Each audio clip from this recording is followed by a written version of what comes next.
Don't nobody mention the word look. That's funny. Yeah, we live. I bet. I'm gonna wait a little bit, let people join in. Dang, Donovan. Before we even get in. 14? He locked in, man. Yeah, but we only win the game. We shall see. They look a little bit more ready this time. So see what I think game one is like for most seasons the ultimate feel out. You know? And then, you kind of settle game two. Like, yeah, it's just trying to see first 2 or 3 rounds of boxing match. How the Clippers respond. Yep. So guys, we waiting for a little bit for more of y'all to come in. We're late for a reason, and we're gonna give you a first row seat to that reason. So I'm not even gonna mention it just yet, but just come on, bro. So just hang tight. You know what I'm saying? We'll probably start in the next 5 minutes or so.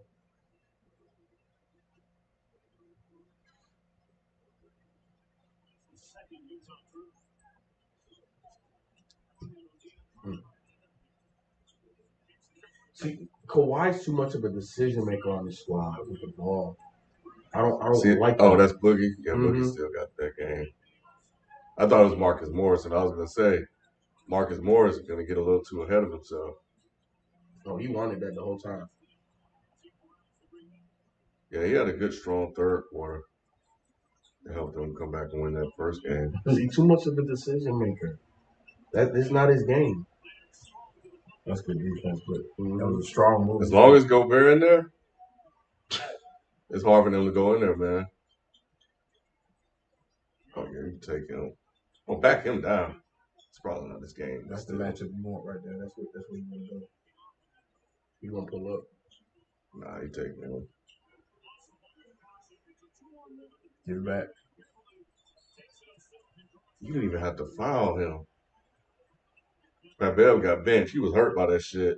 That's why you don't see him, with all the antics anymore. Yeah, he kind of serious, right? Yeah.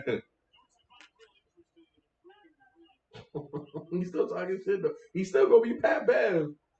He Pat Bev no matter what. I saw a clip of him playing at the playground and he was going off like that. Well, like regular dudes and some people, especially like Pat Bev being a journeyman, you gotta once you tap into playing at a certain level, that's the only way you can play. I wonder how long he's gonna be able to play Luke Kennard. Because I think game one was an anomaly, and I think he saved him in game four. That was a good move by Lou to play him out of the blue. I don't think Dallas was ready to see another white guy on the court, not named Zubac. So they kind of caught him off guard a little bit. How many people we got in the chat now? How many? 66. Okay, cool. Just come and drink more water. Yeah, let me hit the recorder. Yep. Well, as you're recording, I'm gonna talk to the folk. Look, man. The reason why we're late is because we are doing audio reviews.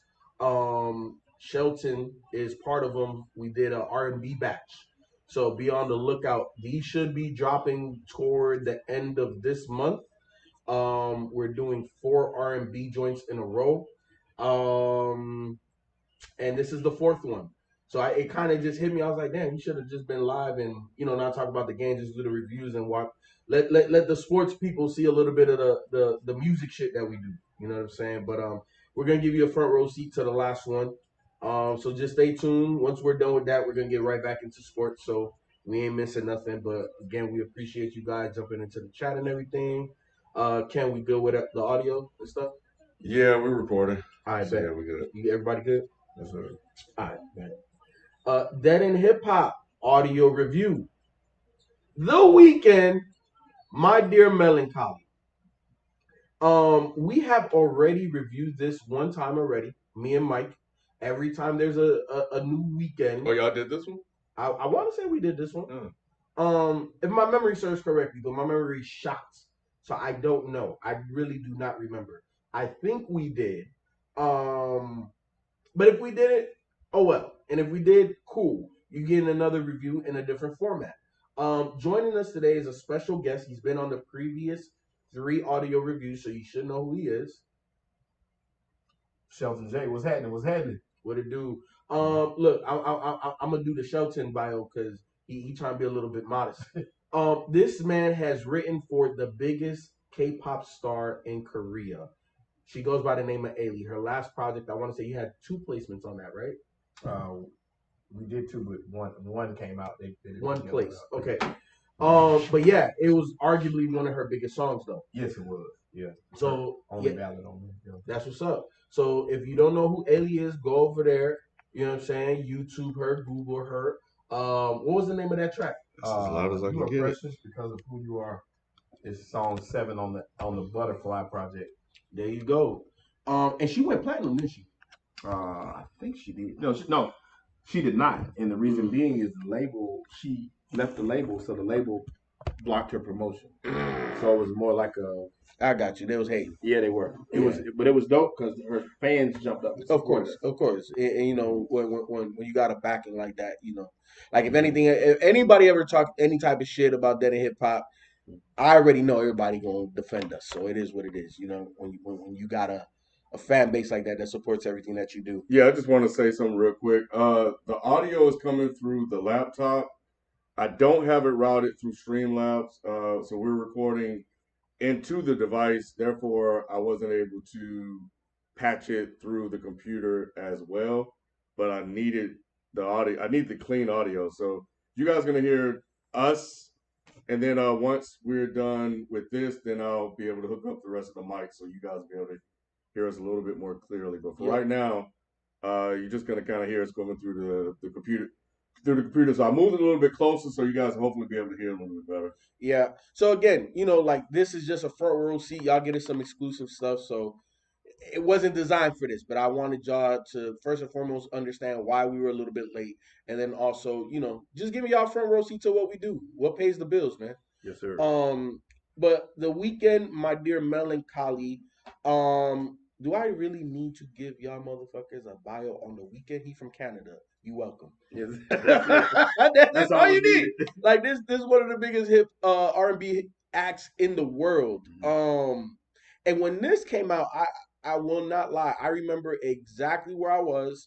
I made President's Cabinet that year. Oh wow. And I had got a paid vacation from my job, and this dropped like the day of. And this is the only thing I was damn playing. The whole way? The whole, on the airplane, when I got to the hotel room, everything. Because anytime Weeknd drops, I'm on it. Like there's not many people I know release dates and when they're going to drop.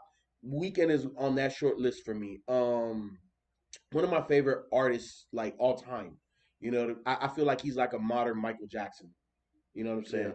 With some of the things that he does. But in terms of this project, I loved it because it was a short EP in between projects. And you know, at the end of the day, when you're gonna take 2-3 years in between a project, you gotta feed the audience. You gotta give them a little something. Right. And that's what he did with this. And I can't remember the 2 projects that it fell in between. And I can't even tell you how I felt about this moving into the new project because I remember feeling a certain type of way, but I can't tap into those emotions right now. Was it titled Trash and Garbage? This guy right here, bro. Like this is why we can't talk Weeknd. Oh man, we should have booted him off on this. It should have just been me and you, Shelton. But the thing I love about this particular project, I love him on ballads, and he starts off with a ballad. And then the joint I Was Never There, another one. You know, Privilege, Hurt You. Not saying that those are ballads, but these songs are fucking amazing in my opinion. And my favorite joint on here, Wasted Time. Cause this is that poppy area where I feel that Weeknd just dominates. You know what I'm saying? Like it's just his voice is feathery, but it can be powerful when it needs to be. But the thing that just blows me away is the control. His control and his tonality is amazing, man. The only, I'm leaning more towards Ken though on this Oh, project. fuck both of y'all. Okay. Hey, show's over. Show's over. Hey, Ken, go ahead, plug in whatever you need. Dennis Sports is starting, man. Call out my name and waste some time. I like those records. Uh-huh. But I didn't like Try Me. I was Really? never there. Hurt You was okay. And Privilege I didn't like that much. Oh my God, y'all tripping. Try Me is so dope. I didn't like Try Me at all. It was real blah for me. What makes it blah to you?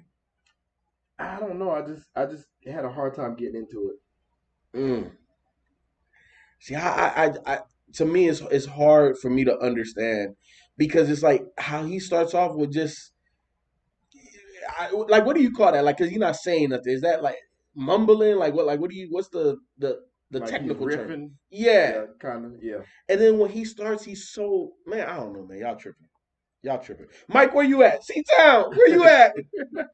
Yeah, they call in the reinforcements. Mm-hmm. I do like Braided Up Weekend, even though I don't know if you wear braids, but that's how I describe it. Braided Up Weekend better than Hair Out Weekend. That's the poppy weekend. I like Braided Up Weekend where I know he's tapping into that black side and giving you a little bit of soul. I felt that there were one or two songs out here that had that soul-y type feeling to it.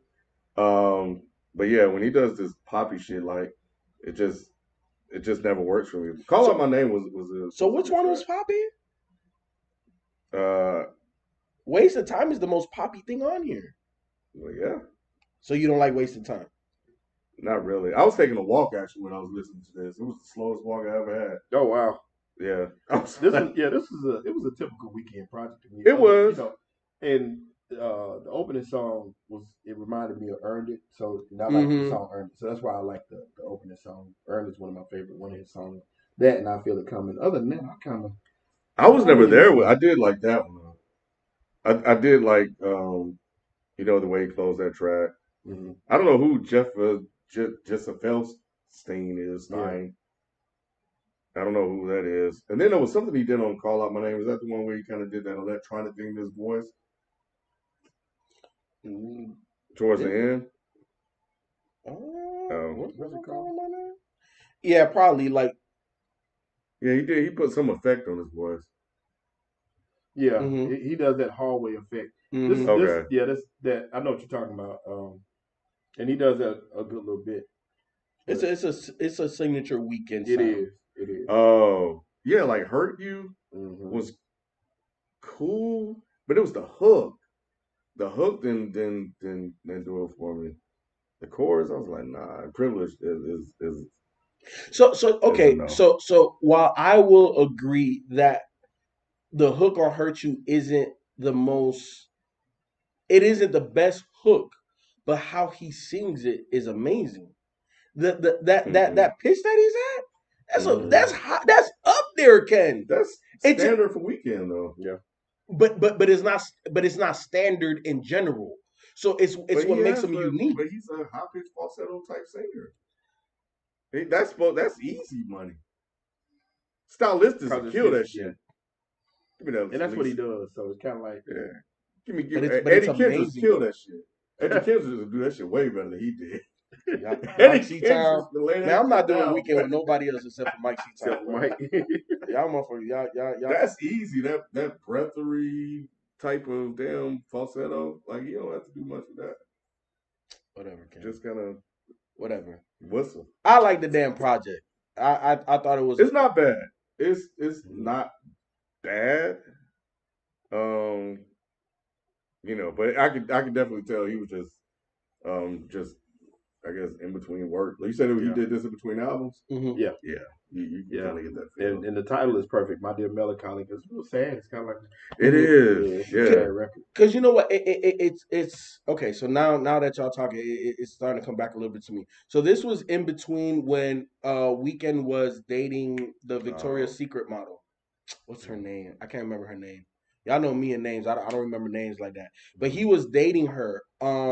And the previous album was, him being so excited and happy and all of that type of stuff because he found love. And I remember when that album came out, I can't remember the name, so don't, y'all already know, man, who's talking. But me and Mike at that time, we were like, we don't like this direction that Weeknd is going. So when this one came out, this was closer to House of Balloons and the trilogy.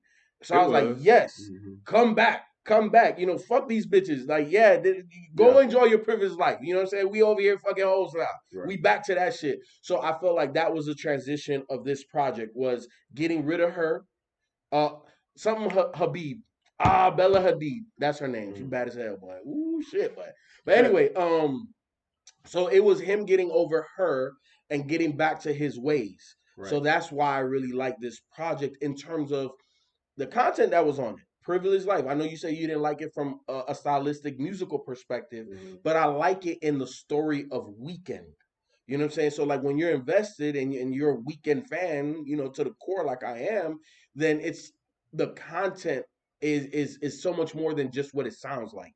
You know what I'm Mhm. saying? So I'm all the way bought in. I'm bought into his lifestyle. I'm bought into what he's doing, how he's moving, and it was just Okay. one of those points in time in his career that So I fucked with. it's almost like you're taking a hip hop approach to the Weeknd's singing. And what I mean by that is that back in the day, you have guys like Exhibit, Razzcast, Nas, etc., that the beats are not good, but the content, the delivery, and what they're saying is dope. Mhm. So you kind of push aside all the other stuff that you wanted to be on there Mhm. and just focus in on the message or whatever story they're telling.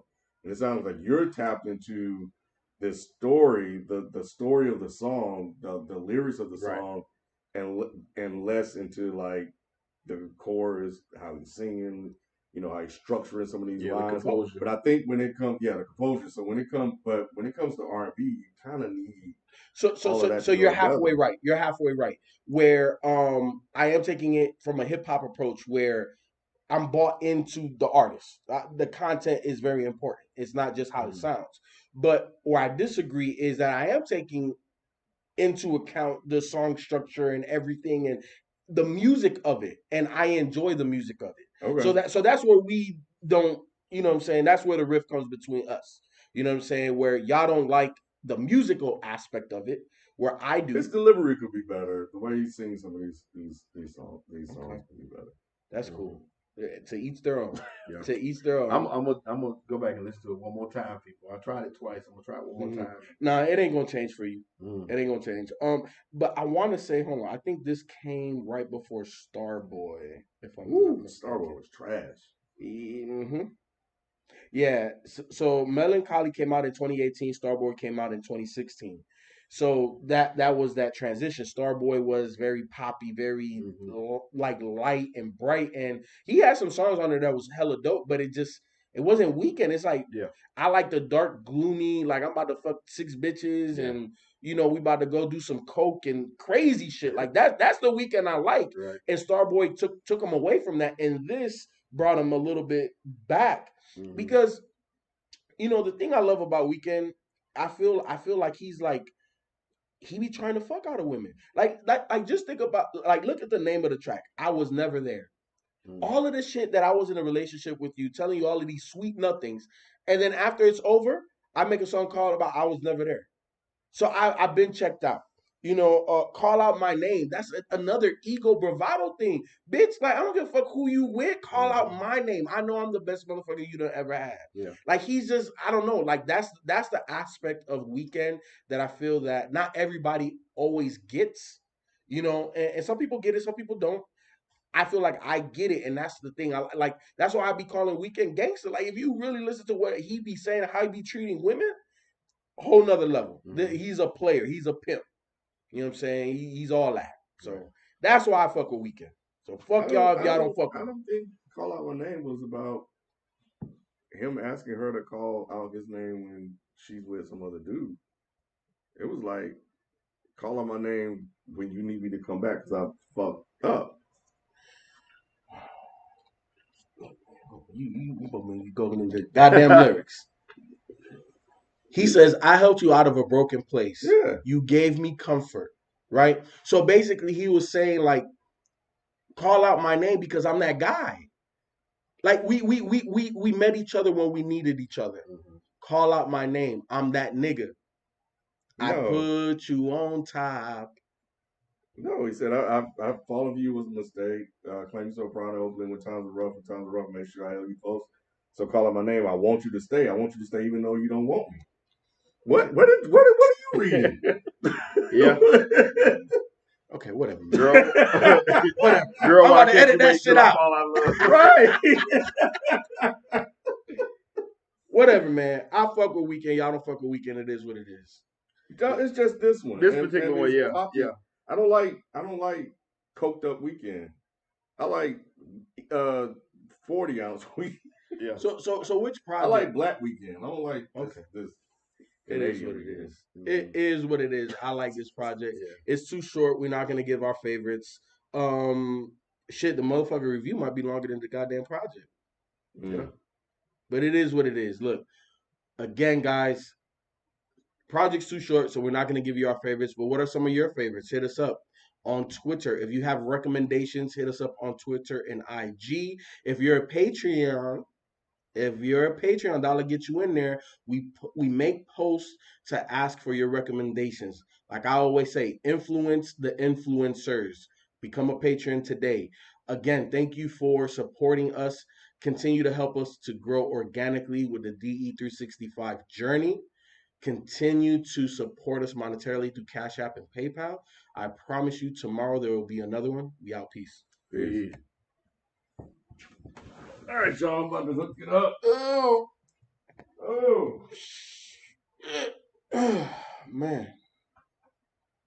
Man, Jordan Clarkson is such an X factor for the squad. Man. That's what I was gonna say. He's really the difference maker in this whole situation because when you can bring him off the bench and he just ice cold like that. Because think 15 points in this game already. 3 for 4. He shot 4 shots and scored 15 points. That's crazy. That's KD. That's microwave. Benny microwave. Yep. That's a shout out to Beasley. Yep. You know what's interesting though, right? That when you look at matchups, and I always say the playoffs is a game of matchups. Jordan Clarkson matchup is Pat Bev. They both come off the they both come off the bench. Yeah. They're the first guard to come off the bench. Right. And Jordan Clarkson's out playing them. And I'm not saying like I'm expecting Pat Bev to put up the numbers. No. But I'm expecting Pat Bev to play the defense and to be the dog. And he hasn't had an effect on this series. And to make a difference, yeah. Exactly. And Jordan Clarkson has. You know what I'm saying? Obviously, one's offensive minded and one's defensive minded. Right. But the defensive guy he hasn't put his signature on his game at all. Mm-hmm. That defense from Pat Bev is not what it used to be either. There go Kings got Reggie Jackson with a jumper. Mm-hmm. I think that was a good move by Ty Lue going to Reggie though. Yeah. Oh, come on. Don't do this. Ooh, who was that? Who shot that? Yep. There go that man, D Mitch. I'm telling you, he locked in. He is. Yeah, D Mitch is 21 points, 9 for 12 from the field, 3 out of 5 from 3. So who y'all taking, Devin Booker or D Mitch? You didn't answer that last time. Did you? Mm-hmm. Did we answer that, chat? Did y'all know if we answered that question? Hold on, this thing can't pick up the damn, because we can't hear Manny. We can't hear. Let me see if I can route this real quick.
Did you say that? You said D Mitch, I thought.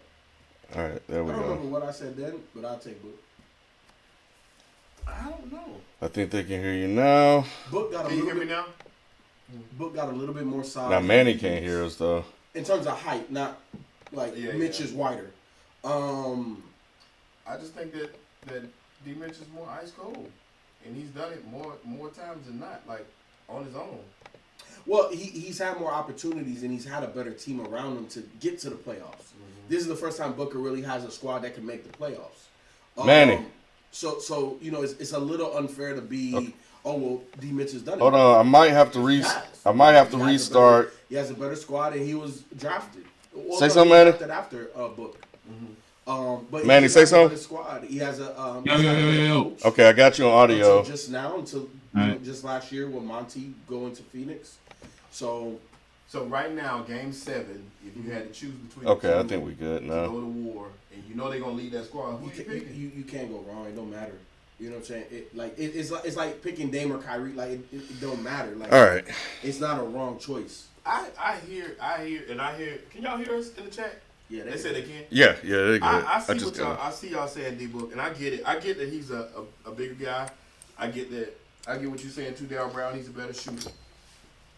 But I believe in Chris Paul, and I believe that Chris That Paul. wasn't the question. The reason why I say that. Never mind. I ain't let you finish. I think I Yeah. know where you're going. He's I think I know where a you're bigger going. influence on the game for Phoenix, even though Booker, like we talked about, Booker's the lead. I mean, Mitch is the lead dog. Yeah, Mitch is that guy. Mitch is everything. Mitch is a better facilitator than D Book. I'll give you that. And Mitch is a better attacker of the. He's more athletic. He's more explosive. So I give you that. The difference for me, why I will pick Book, is, and obviously D Mitch has done it long. We've seen it, and we're just now seeing it out of Book. But to me, Book, his half court game is more complete. I still ain't seen that in the book. You haven't seen this half-court game? No, what Oh. I'm saying is I still ain't seen him have to take over a game yet. And it's not his fault. It's not his fault. The Laker game when he scored 47. That one was big, but I'm talking about when I think about that Lakers series. I'm sorry, and I guess I'm jaded. I can't get past him turning red and not when AD when the Lakers was in that man's heart and head. Y'all saw it. No, they were. They took his heart, and to me that was telling. And that's not to say that he a bust. I'm not talking like that. Book is nice, but the Lakers had that man's heart. If AD had not went down, that would have been a completely different story. We would have never saw that 47-point game. I don't think, because they had him completely frustrated, shut out. He was done. Yeah, the adjustment that they made game 2 definitely was big. Get him, And PG. They had that whole Get him, squad- PG.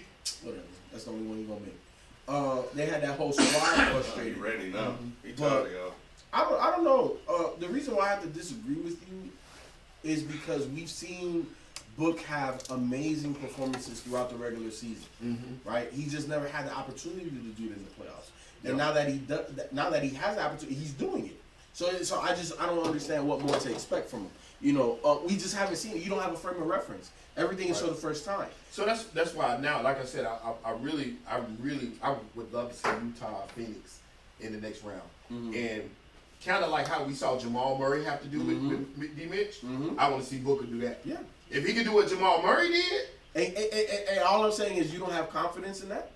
I think he could. I just gotta see it. I feel you. So so I have the belief you just want to see it. Yeah, I gotta see it. Like I said, and excuse me for being a doubter, because I did see him score those points. I saw him score. What did he have? 47. I saw that.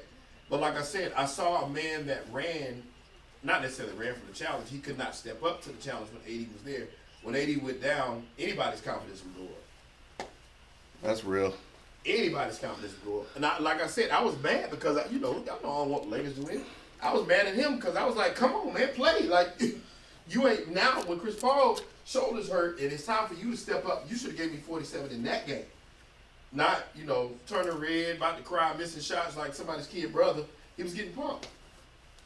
In the big game, in the big stage, he was getting pumped. Then Chris Paul comes back, AD goes down, and we get 47. We get this person that's super confident. Yeah, y'all get to see all that. Me having to break all this shit down.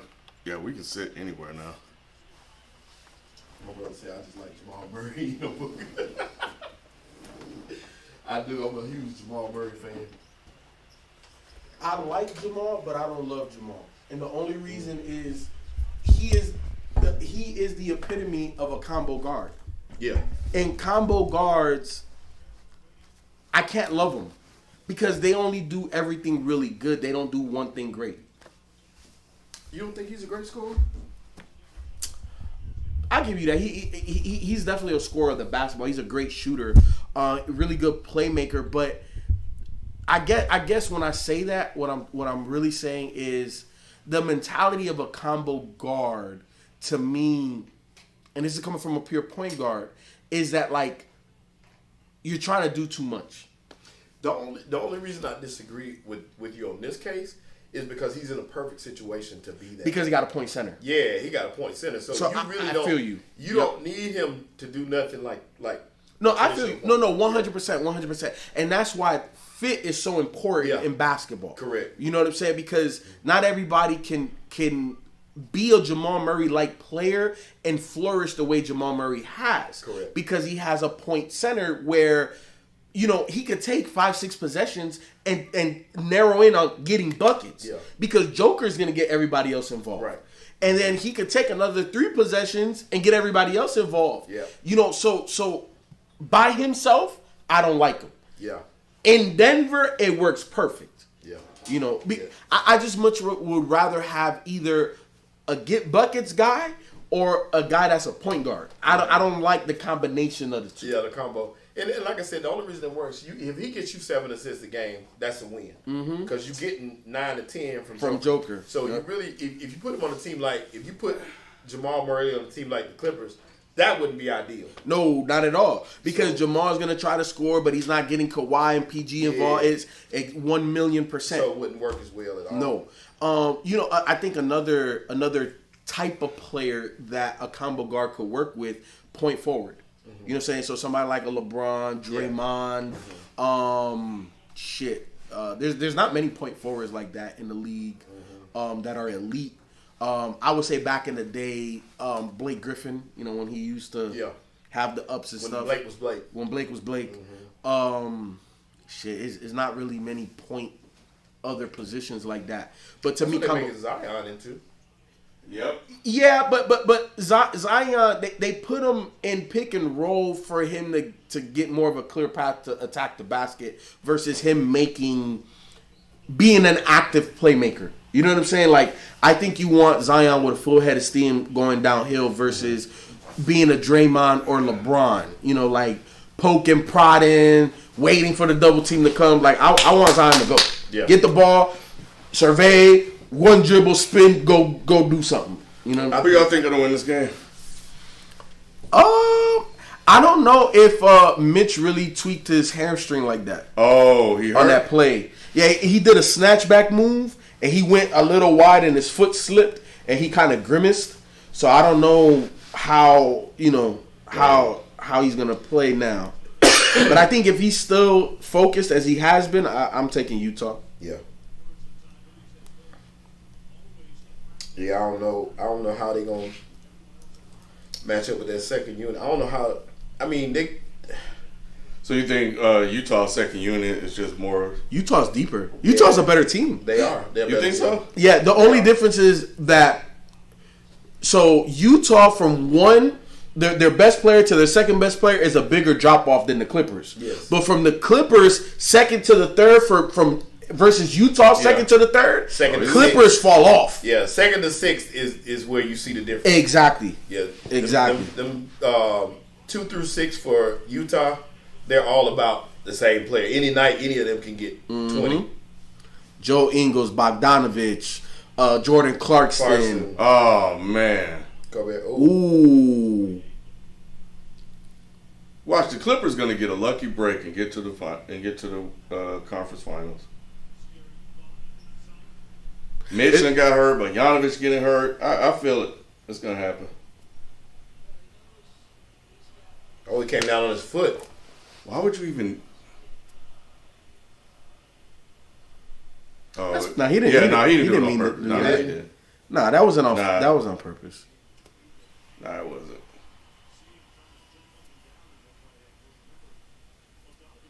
Oh, you gotta do the intro, Ken. Oh. This is the place where sports opinions collide. Dead End Sports. I'm your host, Kenneth B. Inch. Joining me on the show, we got FIFO 24/7. What it do? Shelton J. What's happening? And Manny Brown. Can Manny hear? And Manny Brown. I don't think he can hear us. Manny? I see Manny change that hat. Manny had on a Lakers hat. Hold on, he can't. I guess he can't hear us. That's weird. He just heard us a few minutes ago. Well, Manny's here, y'all. Let me figure. Manny watching back the Lakers last game, trying to figure out what went wrong. He's not watching the actual game right now, by the way. Hey, Manny, could you hear us a few minutes ago? He still can't hear. What the fuck? He might be muted up. Oh no, he will still hear us. Manny, can you hear us? Yep. Yeah, now I can. Okay. Okay, yeah, Zoom is tripping. It's not picking up the microphone. I don't know what's going on. What up, You man? need me to call back in? No, it's not on your end. Okay.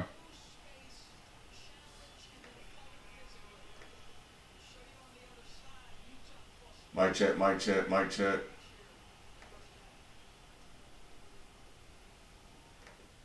Yeah, I don't know what's going on. Yeah, it's not reading the H6. Anyway, yeah, I just introduced you to the crowd, so. My bad. I thought y'all was still fucking with the audience. We were talking about your hat, how you changed hats just now. What happened? Nah, I had that shit on all day. I put on a Mets hat. I figured it's more appropriate now that the Lakers are gone. I told everybody you was watching back the tape, trying to see what went wrong. Yeah. Don't get me started, man. Don't get me started. Who you think's gonna win this game? It's been a back and forth game all game long. Feels like the Jazz should be up more than they are. Yeah. Yeah, it does. I feel like the Clippers are just doing enough just to stay within striking distance. I mean, more than striking distance. It's a close game. Manny Tigolo said you watching Bubble highlights. I'm watching who? Bubble highlights. Watch what? Bubble highlights. Well, outside of this game, who you got winning the series? Who you like? Man, I like the Jazz in 7. I just feel like they have a more complete team than the Clippers. The Clippers, it's weird because I think the Clippers have. I ain't even gonna say that because Donnie's a problem. But I guess right now you would have to say the Clippers have the best player on the floor every night. It's close. It's close. Donnie and Kawhi, but I would give it to Kawhi right now. So the Clippers always have a shot. I mean, you could argue they probably have they probably have the two best players on the court in Kawhi and PG. So they always have a shot. But I just think the Jazz is just a little bit more complete of a team than the Clippers, man. The Clippers just, I don't know, man. Like I say it every time I'm on here. It's like it just feels like something missing with that team. Feels like they don't always fire on all cylinders like they should. Like even tonight, like yo, why is Boogie Cousins like you're just now playing Boogie Cousins? Like I said the same thing, Manny. I said the same. I don't understand why he wasn't playing even in the last series. Bro, I dead ass forgot Boogie was on the Clippers, bro. I dead ass forgot this man was on the team. Like I couldn't understand that. I mean, you needed a big body at times, and yeah. And he's a scorer. If nothing else, Boogie may not be what he used to be, but if Right. nothing else, he could give you 6 to 8 points, quick points off the bench. He could give you something. And even Zubac, like Zubac is not a scrub. Like he's decent. Like they don't play him enough either. No. Like, I don't get it, man. they like small lineups, I guess. I mean, airplay. Oh, Yeah. They like the small, and I don't know if it was FIFO or you, but I from what I could hear, one of y'all made the point that they asked Kawhi to do too much on his team. that was And me. I totally agree with that. Like, That's why I felt like that's why I still to this day I still feel like Kawhi should have never left Toronto because that was the perfect situation for him because they had an infrastructure already built for it. They had Kyle Lowry, they had Fred VanVleet. Obviously, if Kawhi resigns, they're probably not able to keep that whole squad together. But it was a perfect setup for him because he could just be the closer, the finisher, the guy in the fourth quarter that's taking shots, that's guarding their best team. On this team, he's got to do everything that he did in Toronto. Plus, he's got to set up and create offense for others because they don't really have a point guard, or at least a point guard in the traditional sense. It's weird, man. It doesn't feel like it's a good fit. I think he the grass looked greener at the time because Toronto, in all honesty, a lot of people felt like he lucked into that championship and it would have been hard to repeat. I don't think he really wanted to be there anyway. So the fact that he got to come home, didn't want to be there. He was trying to go to LA. I mean, that was known from Jump Street. Like he was going to LA, right? But I don't know, man. I just feel like you won a championship. You're a god there. Like stay in Toronto, bro. It's a good basketball situation for you.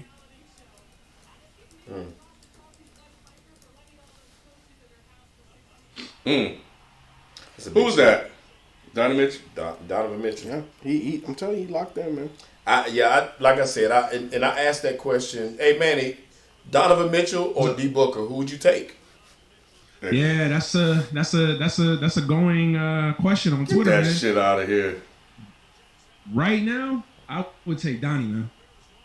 I would take Donnie. I don't see how you could not take D Mitch. D Mitch is just too clutch for me. Like, woo! Yeah, he got. I mean, who was that white boy Ingles? D Mitch has had more. Yeah, that's my dude right there, Joe Ingles, man. Hey, Paul. Hey, that's why Paul George playing so bad. He remember what that white boy did to him last time. In OKC. It was that OKC series. Joe Ingles was all up in that man grill, boy. Hey, he was talking shit to Pat Bev. Mm-hmm. He hit a shot on Pat Bev and then he pushed him. Yeah, y'all look, all these black folks, y'all letting these damn white people get on this court and just do y'all any kind of way. Have some respect. Insane, I bet. Corey Lyons, we saw the end of that game, and yes, Nash gave it away. But first off, Giannis, we gonna speak on Giannis tonight a little bit, right? Oh yeah, we got to. Shout out to the Bucks though; they got a big victory. Yeah, I mean, I missed your name, but where is it? Hold on. Marley Colbert. Yes, the first episode of Loki. It will be up on Frames at 11:45. I just finished it. I was actually just working on it now. But yeah, Corey, to your point, yeah, Nash non-coaching did give away that game. They missed some key shots down the stretch where, I thought Milwaukee was really just trying to hand them that game. But they gave Milwaukee every opportunity to take advantage. I think the score was like 74-70, and me and Kim was watching it, and it was like, all they got to do is make a basket, you know what I'm saying, put a little bit of separation in there. The Nets couldn't hit the bottom. They couldn't hit the bottom of the ocean. But Milwaukee couldn't either. They had nobody to do anything. And a couple of those possessions, Giannis really looked lost. It wasn't even close to respectable. And he's a liability late in the fourth quarter, man. Correct. Like he's really a liability because he doesn't have that offensive That's game. crazy. And then he's awful at the free throw line. Yeah. Right. So it's like you can't be both. You can't be a liability on the free throw line and a liability on offense. It's like you got to be one or the other at least. And he's a two-time MVP winner. I mean, he does what it takes, but to be honest, like I said, I think he's a Robin in disguise. Yeah. Perfect role for him is a he's more of a really high level Robin. Yes. Like calling him a Robin is almost a little disrespectful, but I mean, really, he is. It's like he's not a 1. He's more like a 1B. You know what I'm saying? Like he's just like he at times could be a 1, but he just doesn't have the offensive skill set to be that guy, man. Right. And it's like I get annoyed because everybody says like, oh, well, he needs to get better from the perimeter. No, like the issue with him is he just has no offensive game. Like to me, I think for him to reach his full potential is not him playing more from the perimeter. It's him developing a low post game. Right. That's it. And that's what I would think that they would go to. That's where I think he would thrive. He has nothing in the post. Like he doesn't have a little 13-footer. Like nothing. Yeah. Skyhook, nothing. They need to put him on the block. Now I'll say this. through 3 quarters, the first 3 quarters, he's one of the most dominant men in the NBA. But in the fourth quarter playoff games, he really don't have much for you. Yeah, he can't. Yeah, because So, he can't give you nothing. And what did he And have I'm tonight? surprised that I'm surprised that we about more to get you, teams haven't Pat started the Hacker Giannis tactic. Yeah, You know what I'm I'm saying? shocked that they Because hadn't it's started that either. He about to get you, Pat Bev. Oh nah. I guess Who got because the rest of the offense is it? so. Oh! Now y'all telling me. Damn ready. Damn y'all ahead of me. Oh, my I'm gonna bad. ask this question to the chat again: D. Mitch or Devin Booker? Yeah, it's Donnie Mitchell, man. I'm a fan of Donnie. I like Donnie personally more than Booker. But I know Booker got game, but I'm a Donnie Mitch fan, so I'm going to just go. Yeah, and like I said, the reason why I'm asking it twice, the majority of the chat said Booker, and I get the love affair with Booker. I get it. I mean, he's a great. I'm not saying that man ain't good. Booker has a prettier game. He Booker does. has a prettier game. But D. Mitch is a killer, and you he's can't a killer, bro. You can't coach that. You can't teach that, and you can't replace that. You want a killer on your squad that will drag you across the finish line. That is your guy. Yep. So going back to that Nets game. So, the problem with that was execution down the stretch. You got KD, you got Kyrie, and Bruce fucking Brown is taking all of the shots. Now I understand, like on one of those, he was Kyrie was forced to give it to him, but he just took way too many shots with 2 minutes to go in that game. I agree. Especially after KD was cooking. Yep. KD should have touched the ball every single time down the stretch. And if not KD, and I was having a debate with one of my dudes on Twitter, and he was saying like, oh, this game is on Joe Harris. Joe Harris did nothing in this game, and I'm like, you really can't really. Joe Harris is a bonus. Whatever you get from Joe Harris is a bonus. I thought Kyrie was invisible tonight. Like, I know he had decent numbers, but Kyrie didn't really have that Kyrie type game. Right. Like, it was pretty much all on KD. And Bruce Brown was actually killing for the first 2.5, 3 quarters. Right. Like, he was actually he was playing well, but I agree with you, yeah. But after that, he was done. Yeah, Brown, like, he had used up everything he had. Because he's an other. Like, he should be taking big shots in the fourth quarter like that. Yeah. Whatever he gives you is a bonus. I don't know. Joe Harris with 3 points, 1 of 11. I can't say he's not to blame, but he's, like you said, part of that is on Kyrie as well. But Joe Harris does get some of that because, you got to do better than 3 points. But you don't rely on him. I agree. But I feel what Manny's saying because, look, we don't rely on Joe Harris. Like, we don't say, oh, the Nets win the championship, rely on Joe Harris hitting shots. No, not at all. Mm-hmm. I wouldn't say that whatever you get from Joe Harris is a bonus. I'm a little bit in between. And what I mean by that is Joe Harris, he need to get to his average. Yeah. You got to hit the open shots because you're going to get open shots. And that's why I say that because. But think about it. Brooklyn could have won this game. Kyrie wasn't Kyrie. Joe Harris scored 3 points. James Harden still isn't playing. Right. So this still bodes well for Brooklyn. Yeah.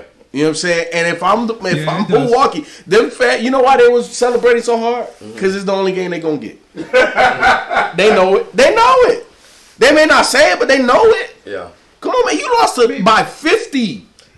D-Mitch got 27 points, 11. I do think. I don't know. I'm an intangibles guy, and I feel everything that you're saying, and it probably is right. People, they probably are just gonna win this one game, but I do think that the way they won this game was important because I felt like the Bucks to me have always come off as a soft team, and they showed some toughness tonight. Like obviously we talked about it in the chat. KD and PJ's and PJ's little skirmish or whatever. You need PJ. Like the Bucks in the Bucks in the past have always come off as a little bit of a soft team, and really this year, and I think in this game they had to show some toughness. They had to show like, nah, man, y'all ain't just gonna come up in here and just smack us the fuck around. Like, correct. Holding them to 83 was solid. And maybe they had to win a game like this. Maybe they just had to win a game ugly. I feel like the Bucks will probably play better the next game. I mean, look, it is Budenholzer. Who the hell knows? It is the Bucks, so I don't want to get too confident. And it is the Nets, but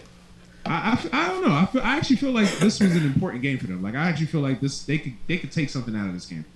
Correct. And the thing about it is, we know Kyrie gonna get his. We know KD gonna get his.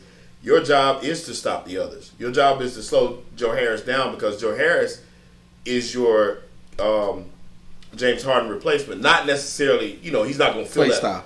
Yeah. Yeah. He's not going to fill the play style. Yeah, but you're expecting a little bit more because, like you said, next man up. Like, James ain't here. We don't need you to go get 50-point triple-double. Yeah. But if you get us about 18, that'll be nice and thank you.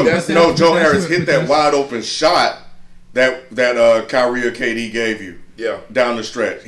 Nobody was near him. Yeah. Joe Harris, you make that shot. Yeah. Bruce Brown wanted to make that shot. Right.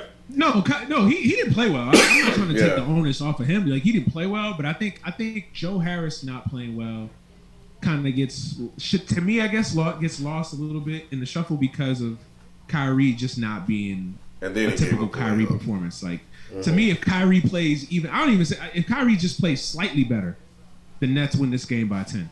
You know what I'm saying? But he just didn't. So. Obviously, like you said, Sheldon, Kyrie's not going to have another game like this. So it's I mean, look at that. And I don't know why they didn't use that last timeout. They had a timeout, and they should have used it when they lost control. If I was Bruce Brown, I would have called it. Well, I would have been screaming for a timeout when Bruce Brown get that ball. That ball should definitely be in one of your stars' hands, no matter what. Yeah, that's crazy. We got a couple super chats to get to. We appreciate the love, man. As you know, every super chat you give goes to building our network and helping us to grow stronger, helping us to give you more content. And that's the goal, man. Everything that we do is driven towards giving more content and giving back. So don't think that we're never not working, because we always are. And your super chat is what helps to make that possible. It came from Wole. Wole, did I say it right? I'm sorry if I said it wrong. Please let me know. But Wole, we appreciate you very, very much. Wole said it sucks because PG has the nicest, smoothest looking style in the league, but he is in his head so much he fumbles it. We said the same thing not long ago. We talked about how smooth he is. I mean, you couldn't have said it better. He is probably the smoothest guy in the league. Period. Yep. He's the most fluid basketball player with the prettiest J. Just a beautiful game. It just does not. He's in his own way right now. He needs a therapist. If he don't have one, he needs a sports. He needs probably 2 sports psychologists. You know, the first time I think that we started seeing PG unravel was the series against Utah when he was with OKC and Joe Ingles was in his shit. Yeah. I feel that was the first time I was like, oh damn, PG, like you letting that man get in you like that? Yeah. And then the next time was Portland. When Dame waved his ass goodbye. After that, to me, I just PG hasn't recovered from that. Yeah, it's almost like Nick Anderson. He's not the same. Yeah, he's just not the same. Yeah. And I hope one day he gets. Yeah, I want him to get it back because I like the old PG. I like what he brought to the table. I would love to see. I thought it was awesome that he came back when I saw him break his leg even. I thought that was the end of his career. I mean, that was a terrible break. It was ugly. And to see him come back, he was the first one to come back from something so strenuous and gruesome looking. Yeah. So when he came back, I was a big PG fan just for the reason of that, because I hated he got hurt in the Olympics and, doing something a lot of guys wouldn't even bother to do. And he was on the pathway up. And I just hope he can get it back and be a great reclamation project. Well, here's the thing, though. Like, I don't think he's ever going to be the guy that we saw LeBron dap up in the playoffs, because LeBron don't do that often. Mm-hmm. And LeBron was like, well, damn, bro, you just scored damn near 50 on us. Like, and I was guarding you. You know what I'm saying?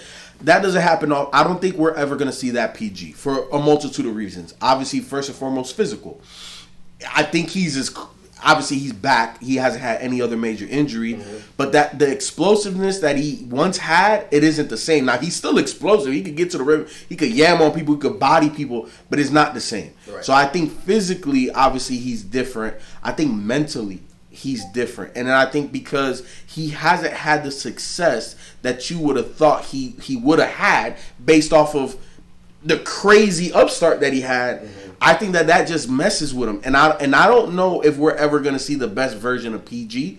I think what we see now is the best we're going to see from PG. You don't think he'll ever get it back?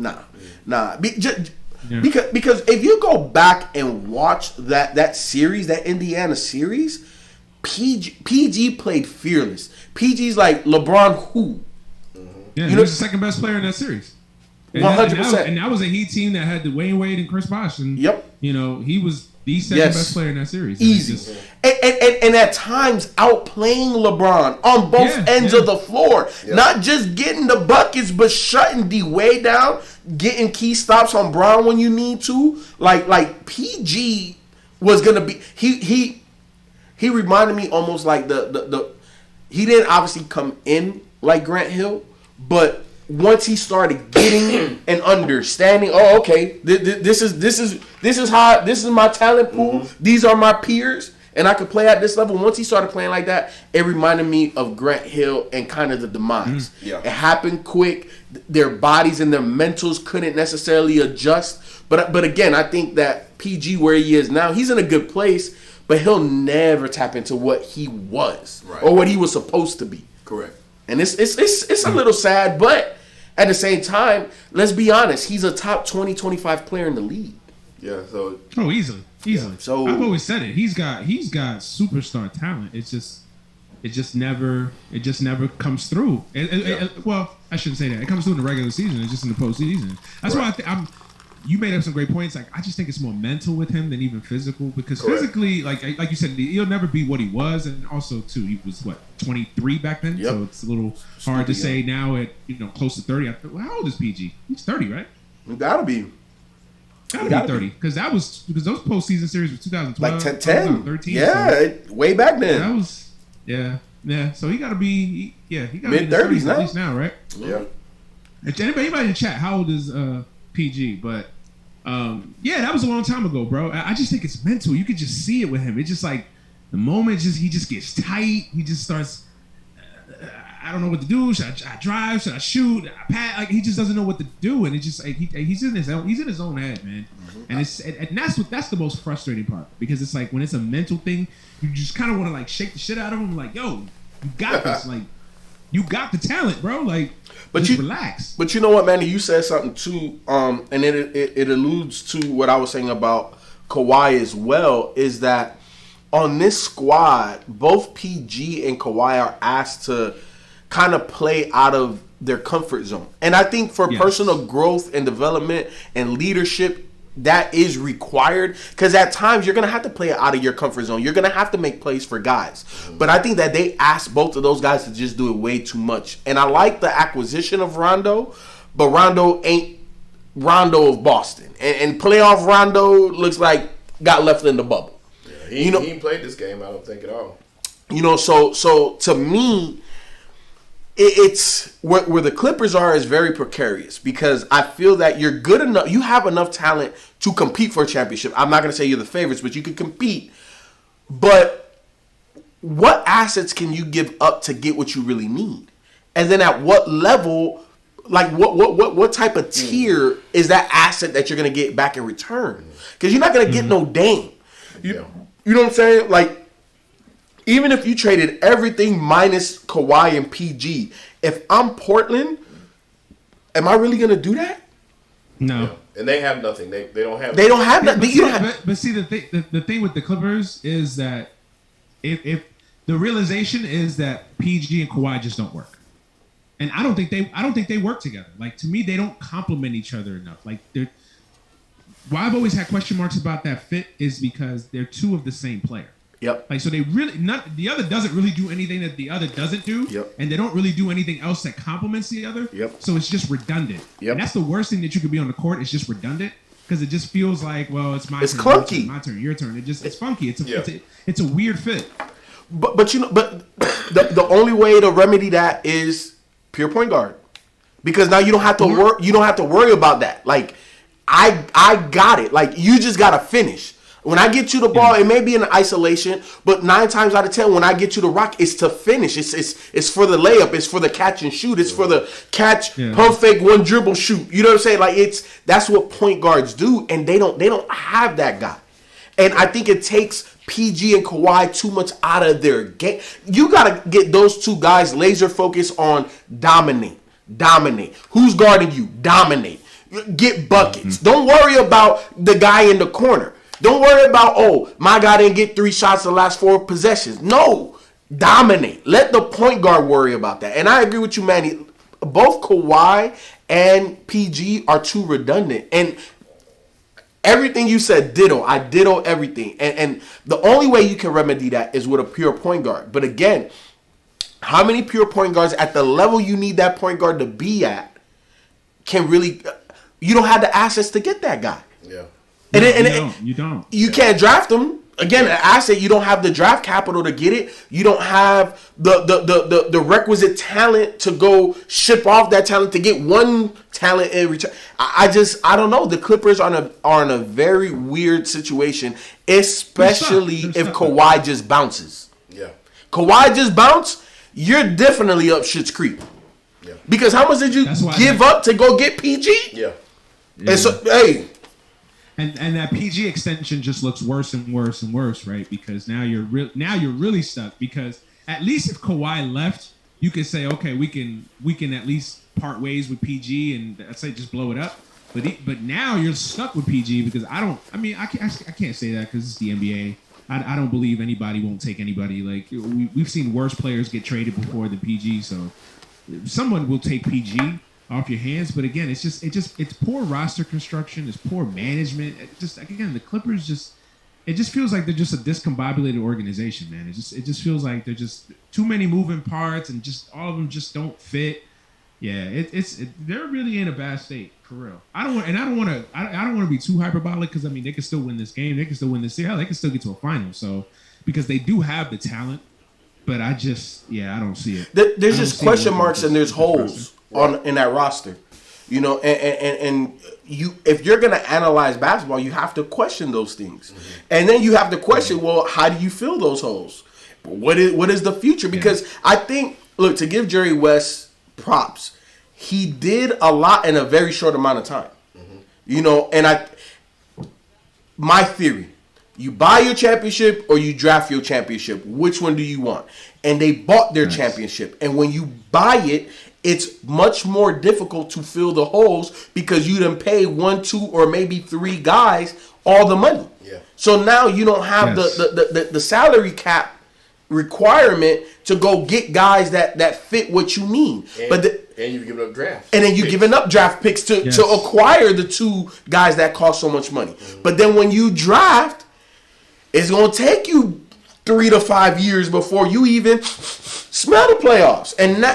So you know, how does the owner feel about that? How does the GM feel? It's a lot of moving pieces. But at the end of the day, in my opinion, it's always better to draft it. You know why? Because, prime example, look at the Atlanta Hawks. If we don't like Danilo, guess what? He got 1 more year. Next year is the last year of his deal. Yeah.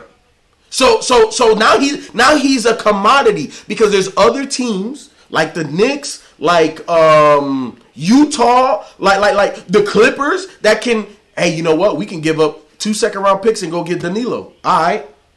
You know what I'm saying? So the Hawks did it the right way because the core of your team was drafted by them. John Collins was drafted. Trae Young was drafted. DeAndre Hunter, Huter, Cam Reddish. Right. All of these guys were drafted, and the majority of them are still on their rookie deal, which allows you to go make a trade for Clint Capella, which allows you to go get Bogdan, which allows you to go get... look at the Warriors. The Warriors, another one. The Warriors, but the Warriors built that championship. Like everybody likes to act like the Warriors just won when they got KD. Like, no, they won a championship without KD, and arguably were a Draymond suspension and an incredible 3-game stretch by LeBron and Kyrie for winning another one. Like, so people get it twisted like the Warriors just bought a championship. Like, no, they drafted and developed. Keyword developed. Everybody drafted and developed stuff. They drafted and developed Clay. They drafted and developed, you know, Draymond. So by the time, so that's why they were able to get an Iggy. That's why they were able to get. That's why they had the salary cap space to go get a KD in the time that they needed to get him. So people just, I agree, man. Like I always rather draft my championship than buy it. And the other aspect of that too is because when you draft your championship, I can arguably make the case that I'm getting prime years out of players. More so than when you buy players. Like if you're the Clippers, can you honestly say that you're getting Paul George's best years? No. Nope. Even Kawhi, like, can you really say you're getting Kawhi's peak years? No. No. San Antonio got that. Yep. Was that Mitch? Hell, even Toronto Yes. got that. You know what I'm saying? Mitch. To an extent. And you know what, Manny? Yeah, when you I think another underrated aspect of drafting your team, culture. When you go buy your players, you don't know what the hell they've been infected with all of these toxic situations around the league. You just don't know. But when you draft your guys, from day one, you set the tone. This is how we do business. This is how we conduct ourselves. This is how we play. This is our mentality. This is our mindset. This is how we're going to attack. All of that, it's homegrown. So then when you go get the Clint Capellas or the KDs, it's like, this is how we do, bro. You either fit in or we shipping your ass right the fuck back out. What do you want? I think it's a great mixture of both, and I'm going to move on so we can get to these other super chats. We got a bunch of them in here to do. But I think it's a mixture of both, and the only reason I say that is because very few, if we look back on the past champions, who, we got some teams that have done it through the draft, but some of them, i.e. the Lakers, they do it through building. And it's normally, you put LeBron somewhere, you in the hunt. So, it's different ways. That's been more recent, though. That's been more recent, though, Sheldon. Because, obviously, you look at, even the Bulls. The Bulls drafted that championship. You look at the Rockets. That was a championship built on the back of, Hakeem. So that he was drafted. So you look at some of the great champions dynasties, and they were mostly drafted. So really the free agency part, the buying of championships, really kind of started with the Heat in a lot of ways. It did, but that's the Celtics. Yeah, that's the new era of basketball, though, because these players are not going to stay with these teams that long. So everybody's trying to get to a spot instead of being where they are. So you're looking at, your 3 to 5 window, and they're gone. Most of these players are not going to stay where they are. So that's why I say in this new era, it's just a little different now than it was then, because those guys are more loyal. You were drafted there and you retired there. You know what I'm saying? Magic was a Laker. Right. That era was different than today's basketball. Right. It wasn't. I'm looking to go see where else I can go. It's let me work it out and stay where I built my home here. This is where I live. So it's a little different now. Let me jump to the next one. We got Alex Campbell. What's up, Alex? We appreciate you, man. Make sure I didn't skip one. Yeah, I didn't. Don't blame Giannis for bad offensive ideology for that team. Alex, go ahead. Bud is a problem, but he's not the biggest problem. The biggest problem is that I like to feel justified. Giannis has no true skill. He has no true. I don't give a damn. You go put Phil Jackson. D'Antoni. It don't. There's no coach fixing the lack of skill that Giannis has, and that's a problem. Thank you. That's just a problem. Yeah, it's true. It's true, and it's like if you're a great player, sometimes you got to be a great player in spite of coaching. Like that's true greatness right there. Like where you can be great in spite of poor coaching. Right. You know what I'm saying? Like that's just facts. So yeah, it's Budenholzer, Phil Jackson, but Giannis just hasn't. He just has no skill. Like he just doesn't have it. He doesn't have it, and it's okay to say that. Like it's okay to say like, yo, the dude just doesn't have it. That's not saying that he won't never have it. They're so confident. But he just doesn't have it right now. Yeah, he doesn't. So I disagree with you on that one, Alex. I think, part of it is, but mostly it's the fact that he does not have it, like you just said. The next super chat we got was from Connor Pearson Ward. What's happening, Connor? What's happening? Appreciate you for joining us again tonight. Imagine if Denver doesn't trade D. Mitch on draft night for Trey Lyles. Wow. Oh, my goodness. Oh, my goodness. Wow. Yeah. Joe Ingles. One of my favorite, most underrated guys in the league. But here's the thing about saying stuff like that about trading D. Mitch that in the third.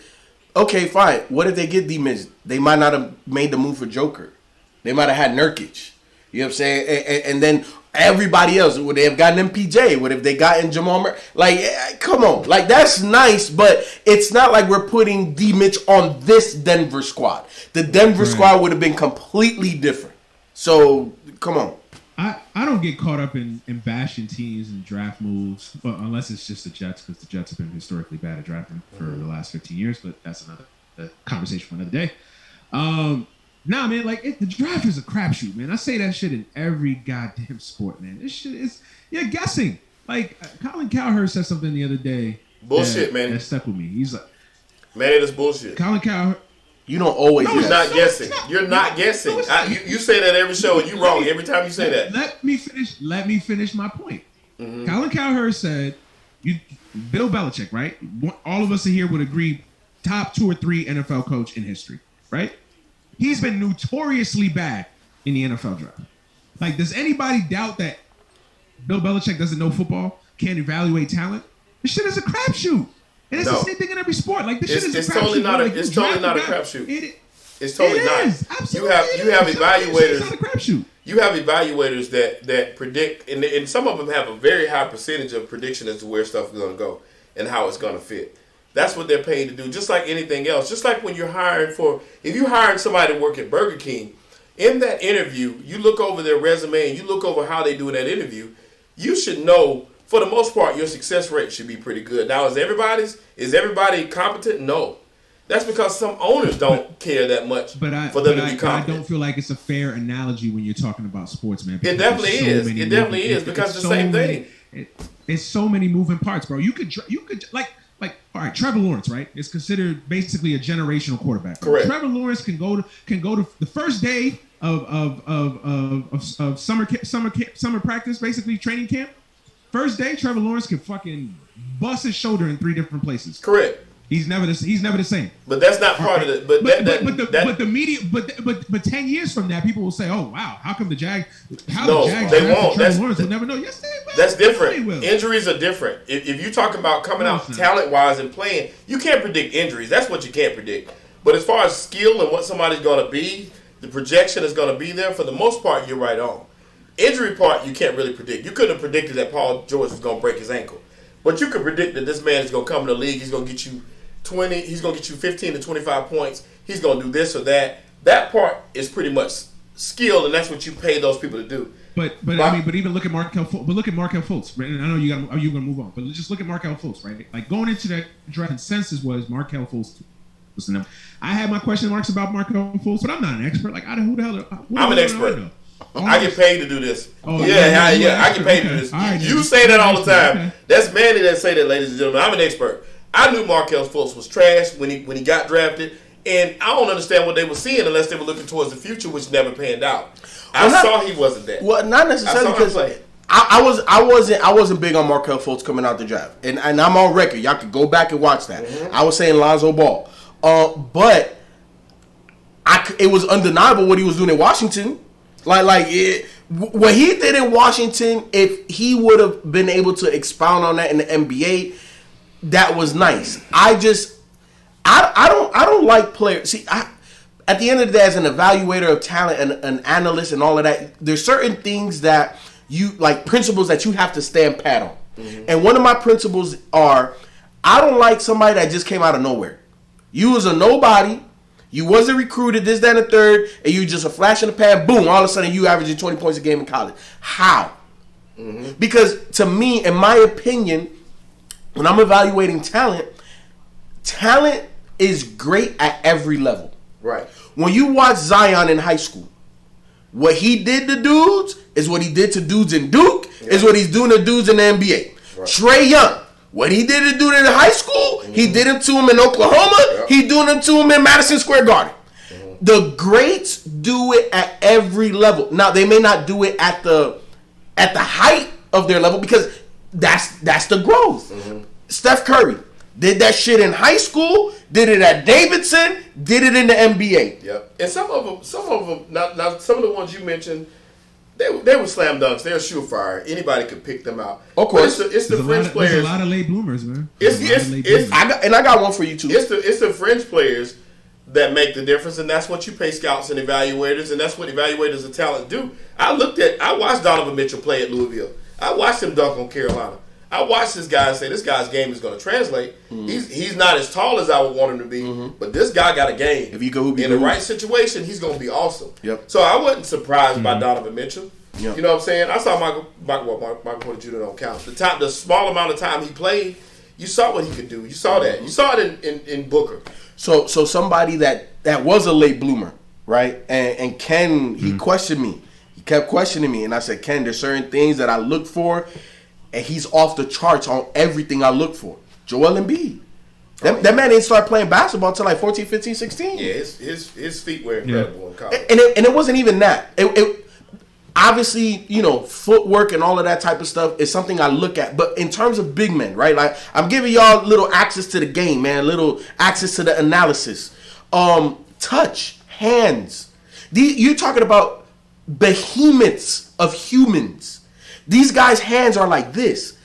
When you put up the ball and it clanks, that means that you have bricks for hands. Too many threes. It means that you can't catch the ball. It means that rebounds that come to you, like the ball's gonna bounce. Like, there's point guards that are gonna throw you a pass so hard that if you're not ready for it, it's gonna bounce off your hands. The first thing I saw about Joel Embiid's game that I was like, Ken, this is amazing. He got soft hands. Soft hands and touch.